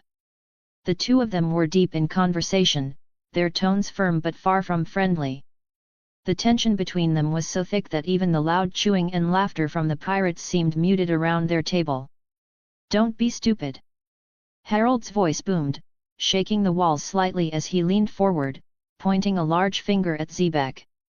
"If I anchor myself with a thug like you, I'll lose all the goodwill I've built with my allies." His words carried both frustration and authority, echoing through the room. Xebec only grinned, resting his chin on his hand, looking entirely unbothered by the insult. The moment Harald noticed Thor entering the hall, he paused mid-sentence, his expression softening slightly. Xebec turned his head toward Thor as well, the corners of his mouth curling into a knowing smirk. For a brief moment, the entire table went quiet. All eyes turned toward Thor, who stood at the entrance, looking between his father and Xebec, unsure what kind of discussion he had just walked into. "Buy me coffee." https://ko-fi.com/b0b0kaba. Chapter 13, Mentor. While Xebec remained in Elbaf for an extended period, continuously trying to persuade Harald to join his crew, Thor spent most of his time challenging Xebec to fights. Thor's primary goal was to awaken his armament haki, something that should have come easier to him considering the immense potential he possessed, especially with the combined natural gifts of both himself and Big Mom's lineage mixed within his blood. Xebec, seeing both amusement and promise in Thor's determination, would often accept these challenges, though Thor made it clear that he would not use his devil fruit powers during their spars. He wanted his physical strength and endurance alone to bear the brunt of Xebec's overwhelming might. As these matches continued day after day, Loki, Hatruden, and some of the other young giants began to approach Xebec and Thor as well, seeking guidance and hoping to grow stronger in their own right. However, Xebec's attention was almost entirely centered on Thor. He viewed Thor as the only one among them capable of enduring his brutal methods of mentorship, which mostly consisted of Xebec mercilessly beating his so-called student to the ground.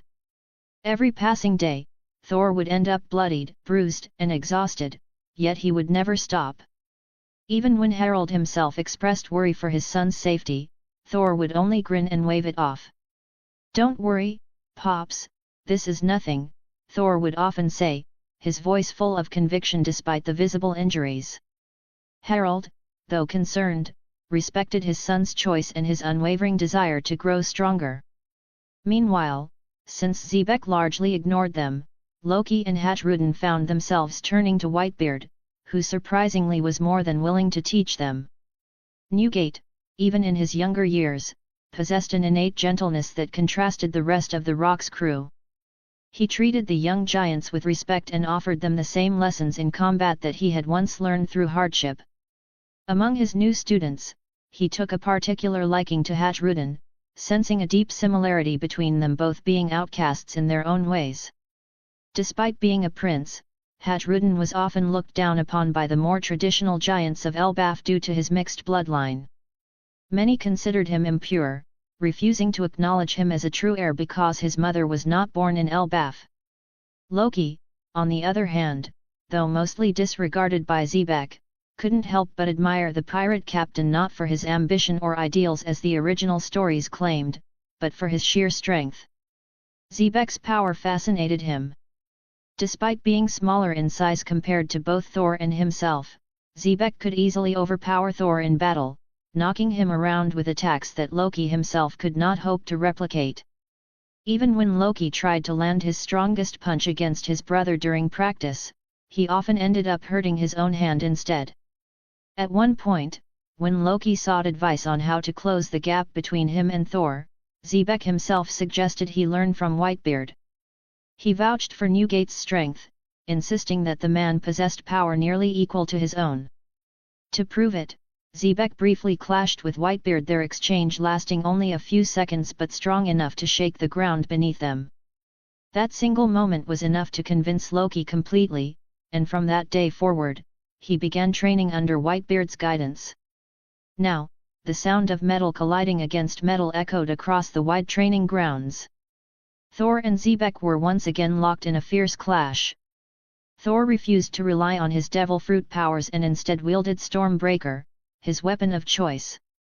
Each swing Thor delivered was met by Xebec's strikes, the air itself vibrating with the force of their collisions.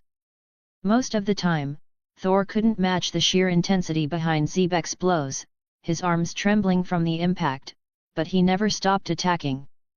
Then, in one particular exchange, something unusual happened. As Thor brought Stormbreaker down with all his strength, a faint black hue began to cover the weapon's head just for a split second, but long enough for both of them to notice. The dark coating shimmered briefly before fading, yet it was unmistakable. Both Thor and Xebec froze for a moment, their eyes widening before identical grins spread across their faces. Without a word, they resumed their fight, this time with renewed vigor. Each successive clash became sharper, more precise, as Thor started to feel the rhythm of armament haki flowing naturally through his strikes. The once fleeting black hue began to linger longer with every swing, slowly enveloping the weapon more completely each time, until it became clear that Thor was learning and learning fast. Forget about the world government, Harald. Join me and become a pirate. Together, we'll take over the entire world, Xebec said once again, his tone full of conviction, as he raised his mug before taking a large drink. They were seated inside the lively bar that Ida had built near the city square, one of the busiest and most popular places among the younger giants. The room smelled of roasted meat and sweet bread, and the warm light from the massive torches reflected off the polished wood of the tables. Around them, laughter and conversation filled the air, though in one corner, several young giants sat and ate quietly. Loki, Hatruden, Gerd, Stanzen, and Goldberg were gathered together, eating in relative silence while another young giant moved between tables, serving the guests. It was Motto, a cheerful child who worked under Ida's care. Motto was close to both Hatruden and Loki, as the two would often visit this bar to rest after training or to sneak food that Thor hunted. "Here's your juice, Loki," Motto said as he placed a cup of freshly squeezed orange juice in front of Loki. "Thank you, Motto," Loki replied, taking a sip immediately before holding up the empty glass. The two exchanged a brief smile before Motto hurried away to serve another group of customers. Meanwhile, Hatruden and the others continued eating their meals, massive portions of roasted meat and vegetables that Thor had hunted earlier using the help of his two goats, who were now waiting outside the tavern. The goats were forbidden from entering due to a certain past incident involving overturned tables and missing barrels of ale. At the other end of the bar, Thor sat beside Xebec and the other Rocks pirates, near where Harald was drinking. Thor's presence among them was now understood by the crew as that of a temporary intern and unofficial member, so to speak. His impressive strength had already surpassed several of the existing Rocks members, and his royal status as the next heir to Elbaf gave him an air of both authority and curiosity among the pirates. "Shut it, Rocks! You know I can't do that. I'm a king, and I must think of what benefits my people and my country the most.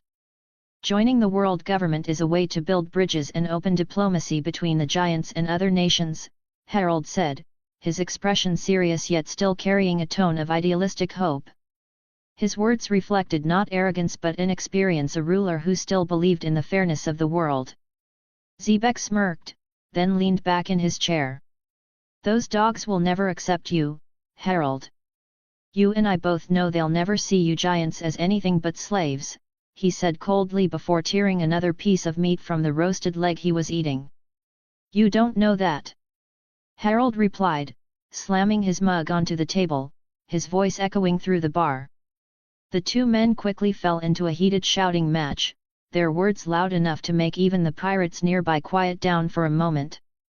Can't you eat in peace? Newgate muttered, clearly irritated as he lifted a massive barrel of alcohol in one hand and a giant fruit in the other. He drank straight from the barrel before letting out a sigh of mild annoyance. You lot, Harald said, turning his glare toward the Rock's pirates, don't you realize that following someone like Rox will lead you all to ruin? The pirates laughed in response. Follow Rox? That idiot? Nobody would care if he dropped dead, Shiki replied first, smirking as he leaned back in his seat. But I won't lie, Buckingham Stussy added as she crossed her arms and smiled faintly, there's something intriguing about his plan. It's hard not to be curious about what he's plotting. Have you heard of Hakinosu?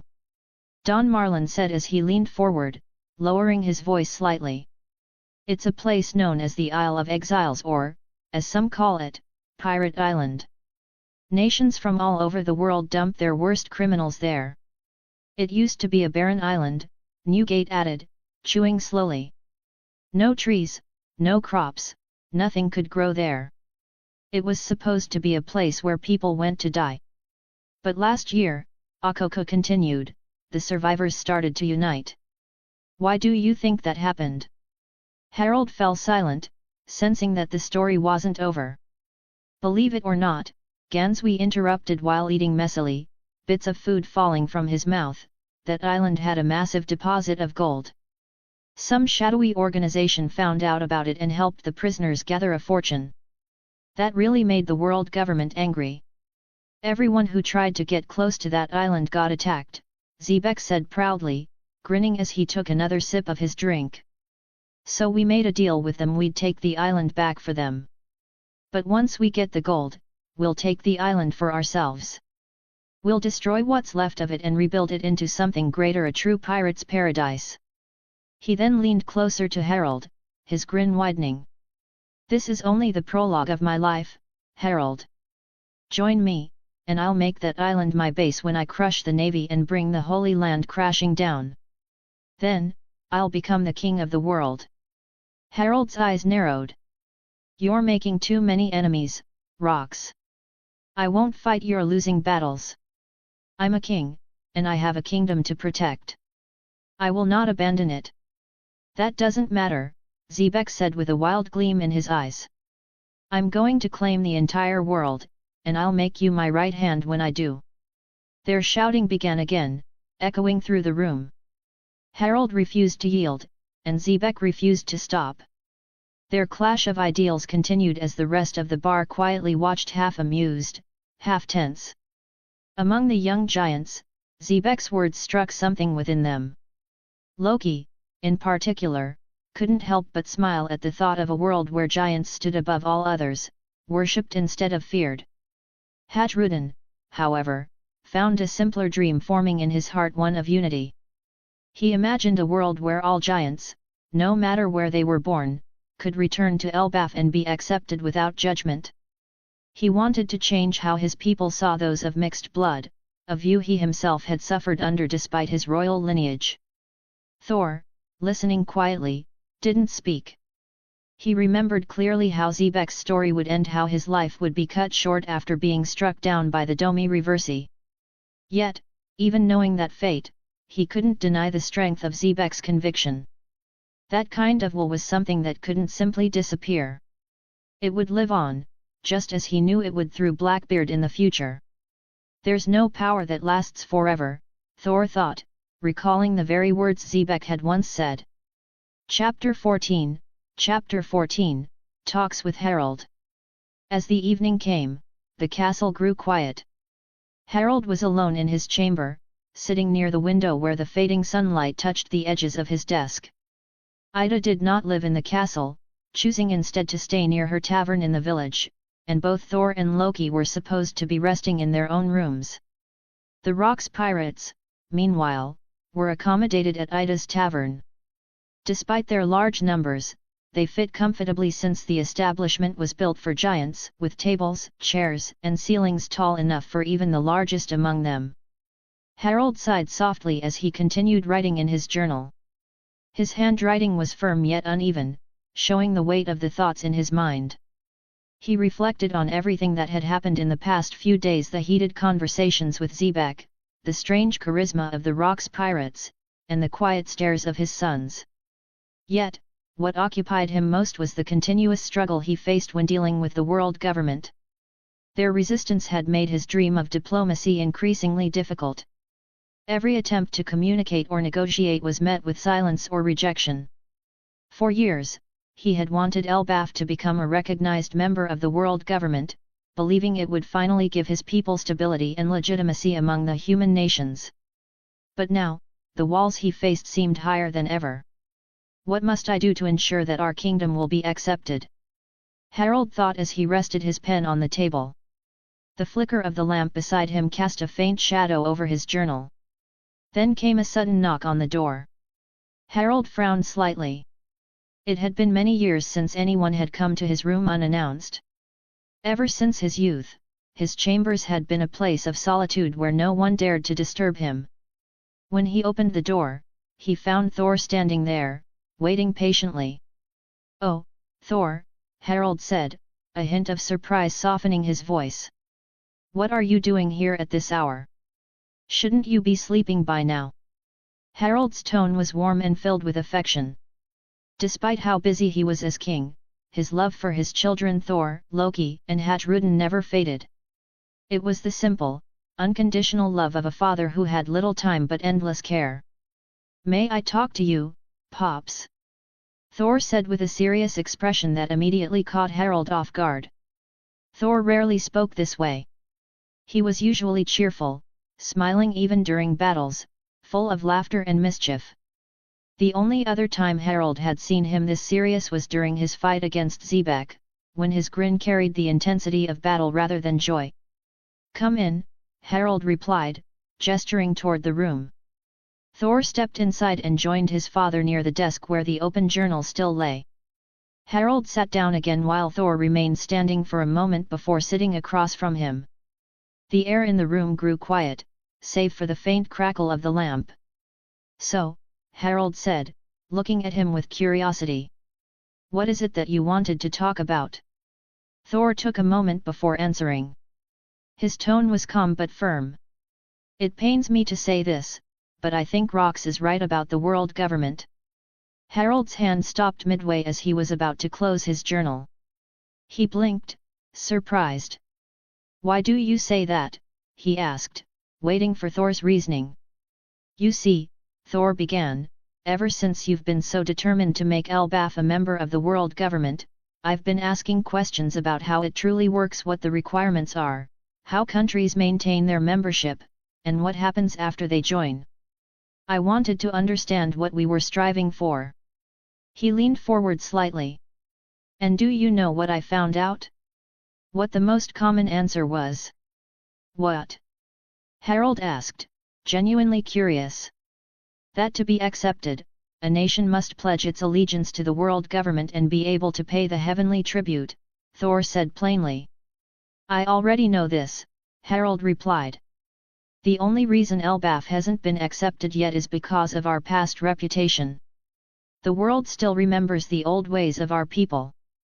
"That's exactly what I find suspicious," Thor said, his eyes narrowing slightly.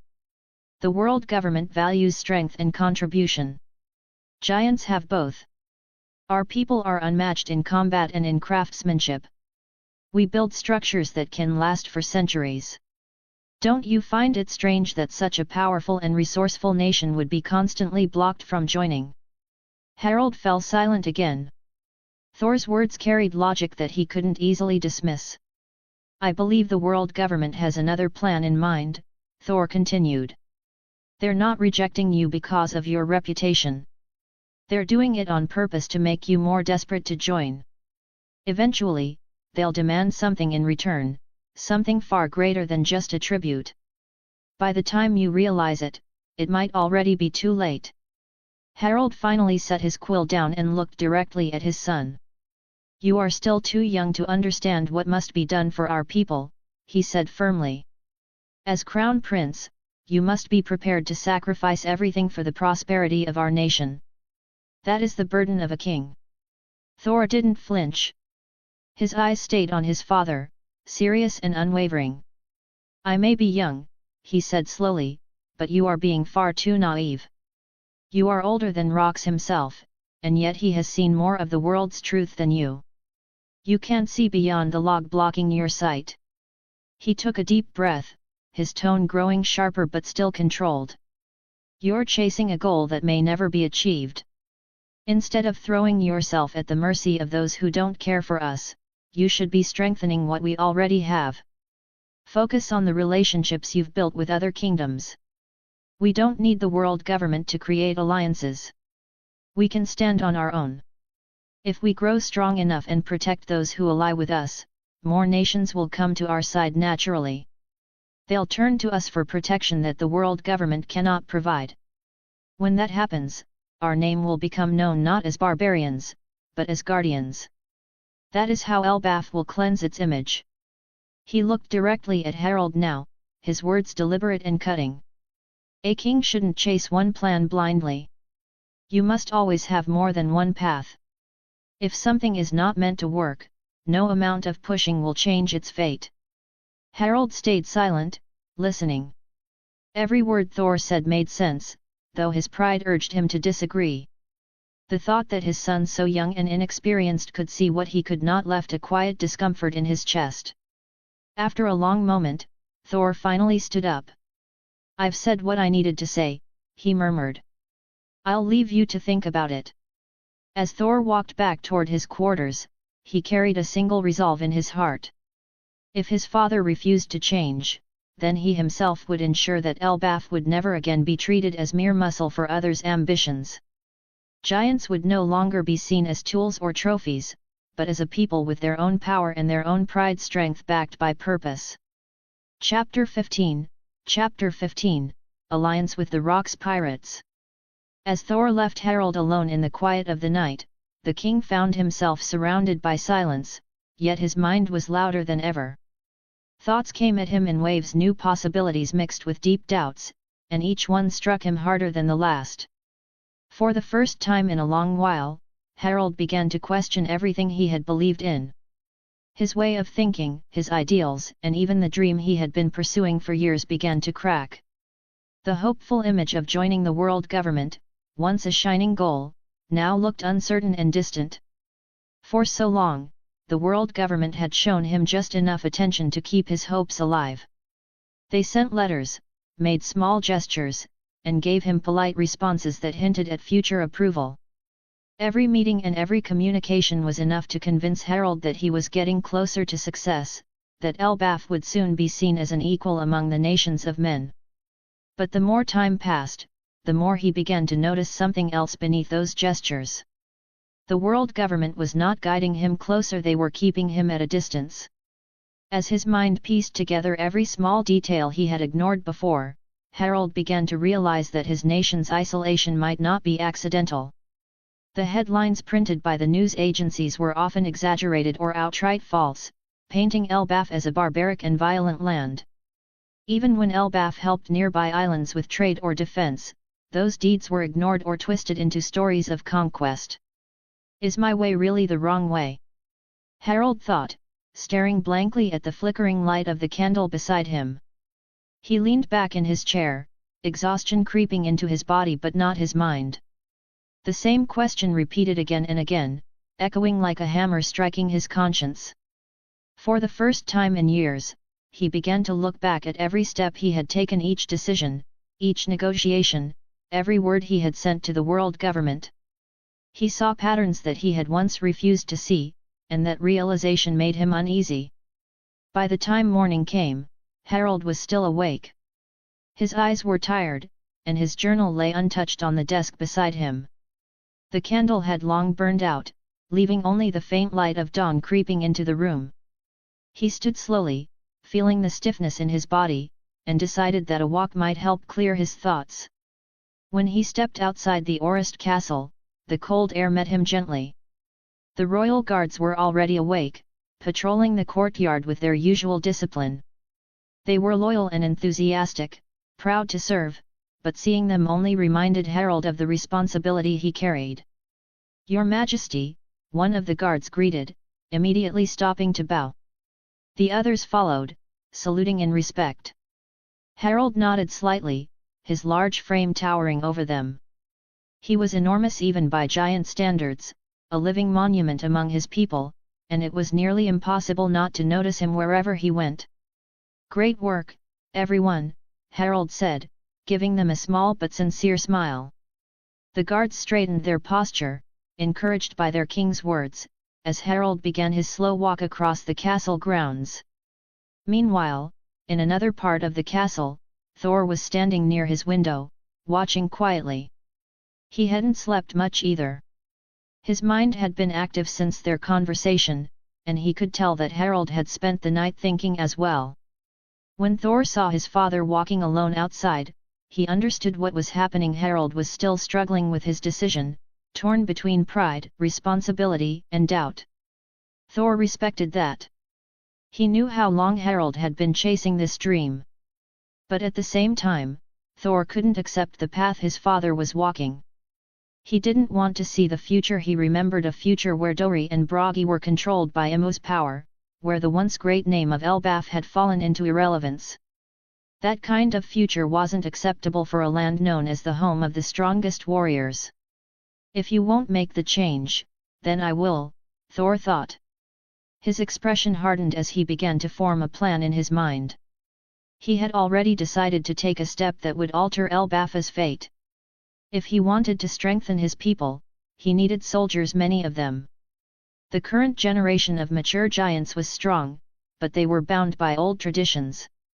It was the younger ones, like Hatruden's generation, that needed guidance and discipline to survive in the harsh seas of the new world. Thor opened the window and took a deep breath before jumping out. The fall was high, but he didn't hesitate. The ground shook when he landed, the sound echoing through the area like a distant explosion. He stood up unharmed, brushing off the dust, and began running toward the tavern of Ida. He already knew where the Rocks pirates were staying. Inside the castle, Harald paused for a moment when he heard the impact. His brow furrowed as he turned his head toward the sound. For a brief moment, he wondered what had happened, but he dismissed it, assuming it was nothing serious. When Thor arrived at Ida's tavern, he immediately spotted Xebec and Newgate sitting outside, both of them holding cups of coffee far too small for their hands. The air smelled of roasted beans and sea salt. Xebec noticed Thor running toward them first, and it was hard not to. A 20-meter-tall giant sprinting across the open field wasn't exactly subtle. "It's still early in the morning, brat. Come back later," Xebec shouted, thinking Thor wanted another sparring match. But his voice trailed off when he noticed the black coating spreading across Thor's arms. Thor's hands gleamed faintly with armament haki as he threw a sudden punch toward Xebec. Xebec caught it with a grin, but the impact caused a shockwave that cracked the ground beneath them. He immediately noticed something new, an invisible outer layer of energy surrounding Thor's fist. Thor had learned to apply the concept of Ryuo, the advanced use of haki that allowed power to flow outward instead of just hardening the body. Thor had remembered how Luffy trained with Hyogoro and used that memory as a blueprint, relying on his natural talent and the essence within him to replicate the technique. "I'll join your pirate crew," Thor said firmly after pulling back his hand. His words caught Xebec off guard. He had expected another challenge or a bold declaration of rivalry, not this. For a moment, Xebec simply stared before remembering something Thor had said during their first battle, that if Harald refused his offer, Thor would join instead. I don't accept weaklings in my crew, Xebec replied, grinning slightly. You're strong, but you're still a child. 15 years old, right? That's barely old enough to drink. Thor didn't smile. Don't you get it? If the Crown Prince of Elbaf joins your pirate crew, what do you think the rest of the world will assume? Xebec's grin slowly widened as the realization dawned on him. They'd think that Elbaf has allied itself with me, he said, laughing quietly to himself. Exactly, Thor said. But I have conditions. First, the kingdoms allied with my father, the ones that stood with us when we faced disasters, must never be harmed. Second, I won't participate in any unnecessary destruction or ravaging of innocent lands.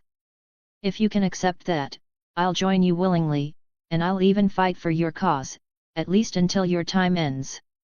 Xebec fell silent for a moment. Newgate glanced at him, half expecting the captain to reject the proposal. Thor was still a child by giant standards, barely 5 years old in maturity, and yet he spoke with a level of confidence and purpose that made even seasoned pirates listen. Finally, Xebec laughed. I agree to your conditions, he said. His laughter grew louder. With this alliance, Harald's dream of joining the world government is finished. The world will see him as my ally, and he won't have a choice but to accept it. Unbeknownst to them, Harald was nearby, hidden behind the massive trees on the edge of the forest. He had followed Thor after hearing the noise earlier, and now he stood silently, listening to every word. When he heard his son's conversation with Xebec, a mix of fear and awe filled his chest. Thor's way of thinking frightened him, not because it was reckless, but because it was sharp, calculated, and beyond what he had expected from his own child. He understood where Thor's reasoning came from, but he couldn't quite grasp how Thor had reached it so quickly. Thor, if you ever become king, I will entrust the well-being of our people to you, Harald thought, watching from his hiding spot. Then, to his surprise, Thor turned his head toward the forest. I know you're there, Pops. Come out, Thor shouted. Harald froze. He hadn't made a sound, but somehow Thor had sensed him. What startled him even more was that not only Thor, but also Xebec, Newgate, and even the others inside the tavern turned their eyes toward him from the window. His massive stature gave him away, and hiding had been pointless from the start. Chapter 16, Goodbyes. As Thor, Xebec, and Harald finished their planning, the only thing left to do was for Thor to say his goodbyes. Xebec, on the other hand, was already eager to begin searching for new crewmates and to continue executing the plans that he had been refining for years. With one of his major goals now partially achieved, Xebec felt ready to move on to another stage of his ambitions. Before Thor departed, Xebec granted him a single day to settle his personal affairs and prepare himself. Thor decided to use that time to gather all of his closest friends, including Loki, whom he already knew would insist on joining him. Loki's attachment to Thor ran deep, and beyond that, he also admired Xebec greatly, seeing him as someone who carried an aura of destiny. When Thor arrived at their usual training ground, he found Hatruden already there. Hatruden was practicing intensely, swinging a massive sword that was larger than his entire body. Despite its enormous size and weight, Hatruden handled the weapon with noticeable ease, his movements showing that he had been training relentlessly. Thor greeted him with a simple nod, and Hatruden returned the gesture briefly before resuming his drills. It was their usual routine. Hatruden, being the eldest son of Harald, carried the heaviest expectations, and though he was the weakest among them, his drive to improve surpassed them all. A few moments later, Gerd, Stansen, and Goldberg arrived together, as they always came from the same tribe and usually traveled as a group. Hey Thor, where's Loki? Gerd asked cheerfully, greeting him in her usual way. He was still asleep when I left, Thor replied with a grin. But knowing him, he'll show up soon. Gerd accepted the answer without question, as it was a familiar situation. Loki being late was nothing new. Goldberg and Stanzen also greeted Thor, though both looked half asleep, still groggy from waking up too early. Before Thor could say anything, Gerd gave them each a light punch to the head, snapping them awake immediately, which made Thor chuckle. The four of them then began their daily free-for-all sparring session. Thor stood at the side at first, watching them as they exchanged blows. He observed their movements carefully, commenting whenever they made mistakes, and pointing out how to correct them. He had always taken the role of a mentor among them, ensuring that each of his friends grew stronger. After more than an hour of sparring, Loki finally appeared, irritation clearly visible on his face as he walked toward Thor. "Why didn't you wake me up?" Loki complained loudly, his tone filled with mock annoyance. Thor laughed, not at all surprised. He let Loki rant for a moment, knowing that this was part of his usual routine whenever he was late. Once Loki finished, the atmosphere quickly returned to normal, and Thor joined the group, turning their sparring into a full six-way match. This time, all of them wore blindfolds. It was a tradition that Thor had introduced fighting blind to sharpen their instincts. The training was harsh, as they faced Thor all at once, yet still struggled to even touch him. Even when he was holding back, his strikes were incredibly heavy. Getting hit by him often meant hours of paralysis. However, this method of training pushed them beyond their limits. Over time, they learned how to dodge and predict Thor's movements by sound and feeling alone. Hajrudin and Loki, in particular, became so dedicated that they continued wearing their blindfolds even outside training sessions, removing them only when they were home or handling weapons too dangerous to risk. Thor often reminded them to stay cautious, but deep down, he was proud of their dedication. After hours of this relentless sparring, the result was predictable. Hajrudin, Gerd, Goldberg and Stanzen were lying flat on the ground, gasping for air. Their bodies were covered in sweat, their energy completely spent. Loki, however, was still standing, though barely. He was breathing heavily, his legs trembling, but he refused to give up. Thor, in contrast, didn't look even slightly exhausted. "This will be my final attack," Loki said between breaths. "I'll give it everything I have. Once I'm done, that's it for today." He charged toward Thor, unleashing a flurry of punches. Thor blocked them easily at first, reading each strike with precision. But then Loki threw one more punch, different from the rest, faster, heavier, and filled with raw determination. When Thor caught it, he felt a sharp sting in his arm, something he had never felt from any of their blows before. "Good work," Thor said with a proud smile. "That's the first time I've actually felt something from your attacks." Loki, exhausted, dropped to the ground with a satisfied grin, glad that he had finally managed to surprise Thor. "I have some news," Thor said as he whistled loudly. Two massive goats came running toward him, pulling behind them several large animals they had hunted earlier. The goats had grown to incredible size, almost as large as the ancient beasts of Elbaf, a result of their unique diet of meat instead of grass. Their strength and endurance were unmatched, and even Loki would have trouble defeating them in a fight. "I'm leaving Elbaf," Thor said after a short silence. "I'll be joining the Rocks Pirates. That means today's sparring will be our last one for a long time." Everyone froze. Their heads turned toward Thor at once, disbelief written on their faces. "What?" they said almost simultaneously. Thor, now starting a small fire with pieces of wood destroyed during their training, began explaining the circumstances. He spoke about his role as the figurehead of the alliance between Elbaf and the Rocks Pirates, and his vision of strengthening Elbaf further by learning from the world beyond their borders. "Why do you have to leave for that to happen?" Loki asked. "Elbaf is already the strongest nation in the sea." Thor answered every question calmly, making it clear that this was not a farewell forever. "I'm not leaving for good," Thor said. "I'll visit when I can. But while Father and I are away, I'm leaving Elbaf's protection in your hands, especially yours, Loki. You're next in line for the throne." The group fell silent. They could tell from Thor's tone that this wasn't a simple decision. He was serious, and his sense of duty ran deep.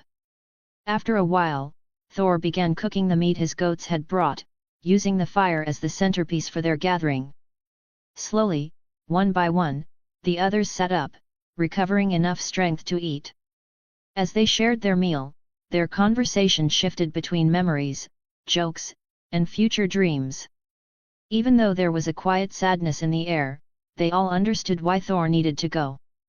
When the meal was finished, Thor stood up and looked at each of them with a smile that carried both pride and warmth. "Make sure all of you become stronger by the time I return," he said firmly. "If you don't, I'll be very disappointed." Loki immediately replied, a grin forming on his face. "You're the one who should make sure not to get complacent. If you slack off, we'll surpass you and beat you when you come back." The others laughed and voiced their agreement. Thor chuckled softly, then turned and began walking toward the direction of Xebek's camp, his two mighty goats following close behind. Chapter 17, First Siege. As Thor finally departed, the atmosphere along the shore was filled with noise and energy. His father, Loki, Ida, and his friends all stood together, waving their arms high while shouting their goodbyes. Their voices carried across the sea, mixing with the crashing of waves. They called out promises that they would protect the land of Elbaf while Thor was away, and made playful threats that they would surpass him in strength if he returned weaker than before. "You better come back stronger, or I'll beat you even harder next time," Thor shouted back at them, his deep voice booming across the sea as the ship slowly moved farther and farther from the shore. For a few moments, he kept waving back, a small grin forming on his face before he turned to face the large ship he was now aboard. Thor immediately noticed that most of the space was already occupied by himself. The deck looked cramped, and it was clear that his giant body took up almost every available spot. After letting out a sigh, he changed his size, shrinking down to his smaller 2-meter form, though still carrying Stormbreaker on his back. "You should have a larger ship. It can't even fit me properly," Thor said in a half-complaining tone toward Xebek, who simply looked amused. Shiki laughed loudly at Thor's words, followed by Akoko and Gansui, who couldn't hold back their chuckles either. "Every ship would look small next to you," Shiki replied, grinning. "The only ones that could fit you comfortably are the ships of the giants, and those things are the size of small islands." Thor gave him a blank look before smirking. "Ha ha ha, it's not my fault you're a little weakling. Maybe just kill yourself if you can't handle the comparison," Thor said bluntly, his tone casual but cutting. The entire deck went silent for a second. Shiki and the others stared at him in surprise. It was the first time they had ever heard Thor speak that way. Normally, even when Thor was blunt or rude, his speech had a structured and composed tone. But this time, his words were rough, unfiltered, and without restraint. "What? What are you all staring at me for?" Thor asked, genuinely confused by their reactions. "It's just, the first time we've heard you talk like that," Newgate said after a short pause. "Seems like Rox is already a bad influence on you." He sighed, shaking his head. "It's not because of me," Rox quickly interjected. "Have you ever heard me talk like that in front of children?" he asked defensively, looking at Newgate. The question made Newgate pause and think. After a few seconds, he shook his head. "Now that you mention it, no, I don't recall that. This is my own vocabulary," Thor explained. "I just couldn't talk like this back in Elbaf. I didn't want the younger kids there copying my words. You've seen how popular I am with them. But now that I'm away from home, I'm free of that burden, so I'll abuse the hell out of this." Thor's laughter echoed across the deck, followed by the booming laughs of Rox and the others. The entire crew joined in, filling the morning air with the sound of laughter. Only Newgate remained quiet, simply watching the group with a faint sigh, though even he couldn't hide a small grin at the sight. Time passed quickly. It had already been more than a week since Thor joined the Rox pirates. They had been sailing non-stop, covering vast stretches of sea without rest. Along the way, they encountered multiple marine ships, but each battle ended the same way, decisive and one-sided. The Marines were either defeated or completely wiped out, as Rox showed no mercy to any who stood in his way. With each encounter, the reputation of the Rox pirates grew more notorious. The crew was composed of some of the most dangerous individuals in the world, and now, with the giant among them, their image became even more intimidating. News of their raids spread rapidly across the seas. Pictures and sketches of Thor, wielding his massive weapon and towering over ships, began circulating in newspapers. When those images reached the Marines, several giant soldiers who once served under the world government immediately recognized him. The information quickly reached Marine headquarters, and the situation became a matter of concern for the highest-ranking officers. "This is an unprecedented catastrophe," Sengoku said during an emergency meeting inside Fleet Admiral Kong's office. The room was tense, filled with the presence of some of the most powerful figures in the Marines. If Harald has truly abandoned his initiative to join the world government and aligned himself or even indirectly associated with the Rox pirates, then our situation worsens. Their combined reputation and power could shake global stability. Elbaf alone could provide warriors capable of killing thousands of men from the navy. Garp crossed his arms, visibly annoyed. "Those self-righteous pigs caused this themselves," he said bitterly. Instead of accepting Harald and his country into their circle, they had to antagonize them. Elbaf's strength was exactly what the Marines needed, and now, thanks to their arrogance, that power will turn against them. "Garp, you should watch your mouth," Tsuru warned, her voice calm but sharp. "You don't know who might be listening. There are always ears loyal to the celestial dragons." "Let them listen," Garp replied without hesitation. "If they don't like what I'm saying, they can come and face me directly." Sengoku and Tsuru exchanged glances. They both knew Garp's temper well, especially when it came to his hatred for the celestial dragons. Kong, sitting behind his desk, finally spoke. "Enough. The reason I called you all here is simple. We need a way to ensure the giants continue their initiative to join the world government or at least the Marines. If we lose their potential strength, we'll regret it for decades." "That's going to be difficult," Sengoku said. "From what I've heard from John the giant who gave us Thor's name even at such a young age, Thor is already considered the second strongest warrior in Elbaf. Such strength wasted on piracy is a tragedy. He could have been a great force for justice." Garp scoffed quietly but said nothing. Sengoku's words showed his idealism, his belief that the Marines were truly a force for good, something Garp no longer believed in entirely. While the future legends of the Marines debated among themselves, the subject of their concern was preparing for his first true raid. On board the Rox ship, Thor stood quietly as Xebec gathered everyone to explain their next operation. According to Xebec's sources, the target was a nation that appeared peaceful and welcoming to outsiders. However, beneath that friendly surface, the country was deeply corrupt. They lured travelers and merchants with hospitality before robbing them of their belongings, then selling them into slavery.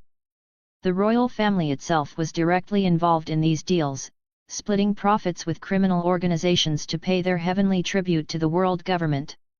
When Thor heard the details, he didn't feel anger, only a calculating determination.